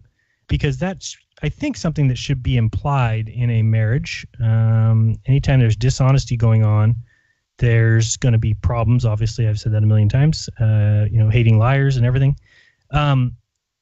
But when you look at the relationship, and I would notice that there would be, and there's small things, like little things that are maybe around the house or in the garage that I would say, like, when did we buy that? And they might be $5 things or $3 things or $2 things. Never like, you know, a sofa or, you know, something like that. Just little paintbrushes I didn't know we owned. Like, where did we get these? So if there was any time that somebody said, you know, hey, was Missa 100% honest with you all the time? I would say no. And I knew that sometimes there would be little things purchased that, and that's, I think every guy knows that with women, that they like to shop, they like to spend, and so there might be little paintbrushes in the garage. Everyone, and I never like said, you bought these paintbrushes, how dare you? Because that's not, I don't care. You know, it's just kind of like, those are the things you like, oh, it's not a big enough deal that you even ever need to mention. So I guess the difference would be what Travis is talking about when I'm talking about earning things is that once that trust's been broken, the unsaid, maybe unwritten trust that should be there between a married couple, that I don't think it would be a problem if you said, yeah, you have to earn that back. That you know, trusting you because I think that you are doing everything, and maybe I'm not describing it right, but just trusting a person doesn't mean like, oh, she bought those little paintbrushes, so now I don't trust her. No, that it had nothing to do with trust. It just was, well, she probably doesn't want to tell me that she bought these little paintbrushes, so she never told me. And that's not a big deal. That's, fine. There's lots of things. I don't know, guys, you maybe have a hole in one of your socks and you throw it in the trash. You don't go tell your wife, hey, I throw this sock in the trash. You just throw it in the trash. So when I say there's like honesty, it doesn't mean you have to tell each other everything. Like, I threw this sock in the trash, mark that down so that if you only find one, then you know the other one's in the trash. That nobody wants to be in that relationship either. But I think if you were ever going to have a relationship like I had and then try and make it work again, then I think that person has to earn a certain level of trust back. I'm not sure it can just be granted to them, because you've already granted them that. You've already given that freely. You've already put that faith in them to not smash it. So once it's been smashed, I'm not really sure that the correct method is to say, here, have it again. Because as you said, Travis, it's already been smashed. She's already done that. So I'm not sure if the smartest thing is to just hand it out again and say, okay, I'm not going to, it's emotional abuse or whatever. Well, I don't know. To me, it's kind of like, what do people say? Turnaround's fair play? No, I mean, and I don't like that idea either. That's why I have so much trouble with even thinking about, and it might sound weird, but I don't want a free pass on my record, meaning I'm very happy. I was very happy being married and liked being married and stayed away from flirtations or temptations because I'm married. And I don't like the idea of all of a sudden kind of having this little get out of jail free card, which, I'm not saying that would be given to me, but I'm saying anybody who's been in that situation would kind of see what I'm saying, that it's just not a smart thing to have that in your back pocket, where you say, okay, this person's kind of coming on to me and I kind of am feeling that I kind of like it, but I got to get out of here because I'm married. And all of a sudden you think, but I don't really need to leave here. I can kind of let this go on a little bit more. I can kind of have this conversation. Okay, I can kind of go out for drinks. Before you know it, it's just trouble all over it. Because being married is a compromise. It's not easy. It's hard. And yes, we all like being flirted with. We all like the little advancements from somebody that we don't know. We all like being told, hey, you look good, whatever. And so you don't want to put yourself in those situations as a married person because you're probably not strong enough to allow that to happen over and over and over and over again. So that's kind of the difference, is that for somebody to have allowed that to happen, to just give them that permission again. Okay, yeah, here, you're forgiven, and everything. We're just going to go forward. We're going to start anew. I'm not sure if that's the right way to go. If anything, I think the right way to go, and I'm not really comparing this to my relationship. I'm just saying in relationships in general, the right way to go would be kind of like a starting over, or because think about this: when you first met your husband or wife or this person, you didn't immediately give them all the trust that they had at the end or when you were married. Obviously, that was trust that was earned over time based on their activities and their actions and how they treated you and how they always told you the truth, and you saw that, and so you got married to them. So to think that it could go back to that point, I think is kind of ridiculous. Of course, I don't know if Travis was really saying that, but it kind of sounded like he was saying that you just need to say, okay, you're forgiven, and I won't hold it against you, and we move forward like it never happened. And I'm not sure that's the best method. I think a starting over for any couple in that situation would be better. Like, okay, just like when we were at the beginning, and you earned those things. You earned the trust that you had, and maybe you make them go through that process again. I don't know. That's why it's an impossible decision to make, because really it comes down to, can you be in love with somebody you don't trust? And can you really trust somebody? Can you forgive somebody? Can you actually forgive and forget? Well, maybe in words, maybe in ideas. In a perfect world, I could say, okay, you're forgiven and I won't hold it against you and everything's fine. Let's go forward. But that's not reality. Deep inside, that it's always going to be there. and it's going to be ringing in your mind. So will you treat the other person a different way because of it? I think I would. I'm not mean to Missa. Well, that's not true. I'm not mean like over the air to her, like on this show. I'm not calling her a bunch of names. To her face, I'm quite mean and say quite a lot of derogatory things. But that's how I feel. So I guess what I'm trying to say is that, that's all I can do is act on how I really feel. And hurt is one of them. Betrayed. Those are the words that kind of disappointed, kind of disgusted, kind of all those things. And those things are hard to win back. You wouldn't marry somebody you were disgusted with. You wouldn't marry somebody who had hurt you. You wouldn't marry somebody who had betrayed you, or those things are things that would disqualify somebody from being your wife. So when they are your wife, it's basically just the same thing. I think maybe they still disqualify, because the same reasons that you wouldn't marry a person like that have to be the same reasons that you shouldn't stay married to a person like that. At least in my opinion. If you have a different opinion, you can email me if you want. Jeranism@yahoo.com. If you like the show, if you enjoy my work, and you want to help support the channel, the radio show, I would really appreciate it. You can go to patreon.com/Jeranism, or you can donate at paypal.me/Jeran, Jeran. It would be greatly appreciated. It's not free to do the things that we do, researching for the truth and everything else. Oh, by the way, quick update before the show ends. If you're wondering the update on the Freedom of Information Act request that I made, finally on Saturday, it was so exciting. The package came. It was the hard drive. I was like, finally, I get to see the spacewalk I've been waiting for forever. I pop it into the little USB drive here, turn it on, and it's the wrong spacewalk. So it even gets funnier. I email NASA and I'm like, how the hell did this happen? You knew exactly what spacewalk I was talking about. I told you the astronauts, the date. You sent me one from 2009, different astronauts, no golfing, blah, blah, blah. And they said, okay, let me find out what happened. We'll get back to you. So then they responded again. Okay, we found out there was a mix-up. We sent you the wrong files on the wrong hard drive. Please return the hard drive to Houston via certified mail. I said, okay, where's the label? How am I going to ship it? Oh, you need to ship it yourself. I said, what? I already spent $23 to ship it certified the first time. You're paying the second. Oh, there's not a method for us to do that. And so I'm like, well, what happens if you send me the wrong file again? I got to pay again? Holy smokes, NASA is just embarrassing. Really, truthfully embarrassing at every turn.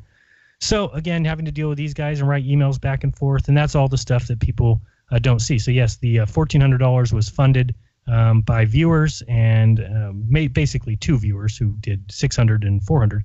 But the $1,400 was paid for by viewers, but all the work that goes into all the emails and the work of reviewing it and then uploading it, all that stuff is not paid. So obviously, anything helps if you have $1.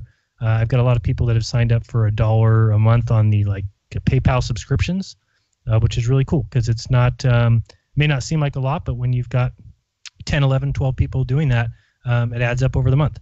And then also, if you do any Amazon shopping, please go to j.mp/JeranAMZ before you shop at Amazon. And I usually get 1% or 2% of most purchases. I think some things like gift cards and maybe you buy a Prime account or whatever. Those things I don't think I get any percentage, but any kind of books or housewares or shoes, or if you shop at Amazon, rather than give them all your money, how about they give me 1%? That helps a lot. And so I appreciate anybody who's doing that. Thank you so much. And thank you for listening to the show. See you next week. Till then, peace.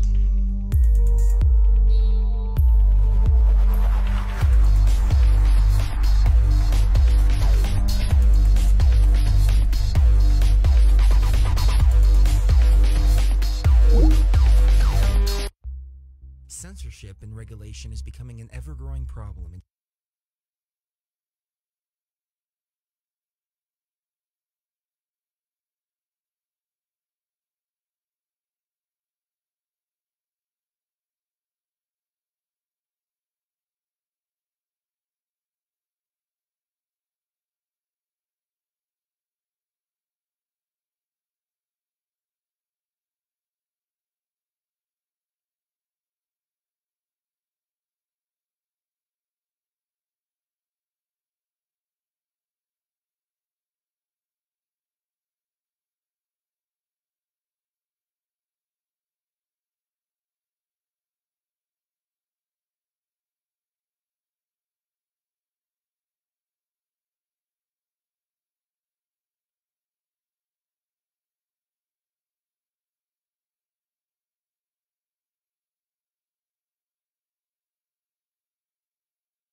Tributes to McCain, deal with Mexico. I'm Ann Cates. President Trump has reversed course under pressure from veterans groups, and flags at the White House are now flying at half-staff in observance of the death of Senator John McCain. Lawmakers on Capitol Hill are remembering McCain, including Arizona's other U.S. Senator Jeff Flake. Flake delivered the Arizona tribute to McCain. We may never see his like again. And so for the sake of the country he loved, we owe it to his memory to try to be more like him.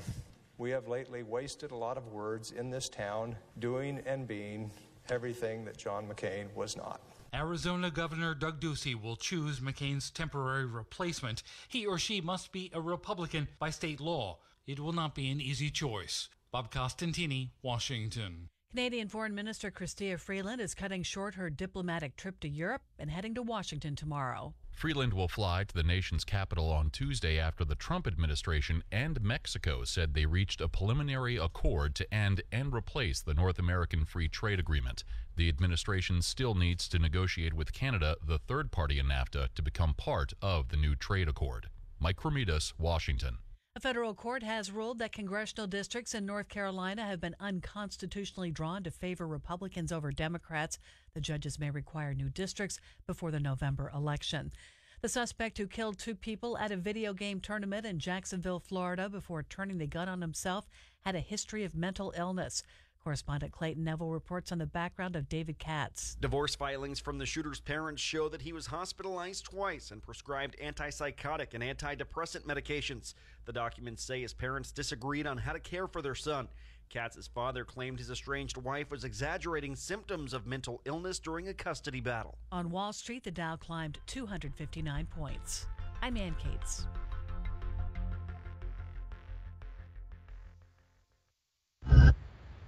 You are now tuned into the Truth Frequency. We are TFR.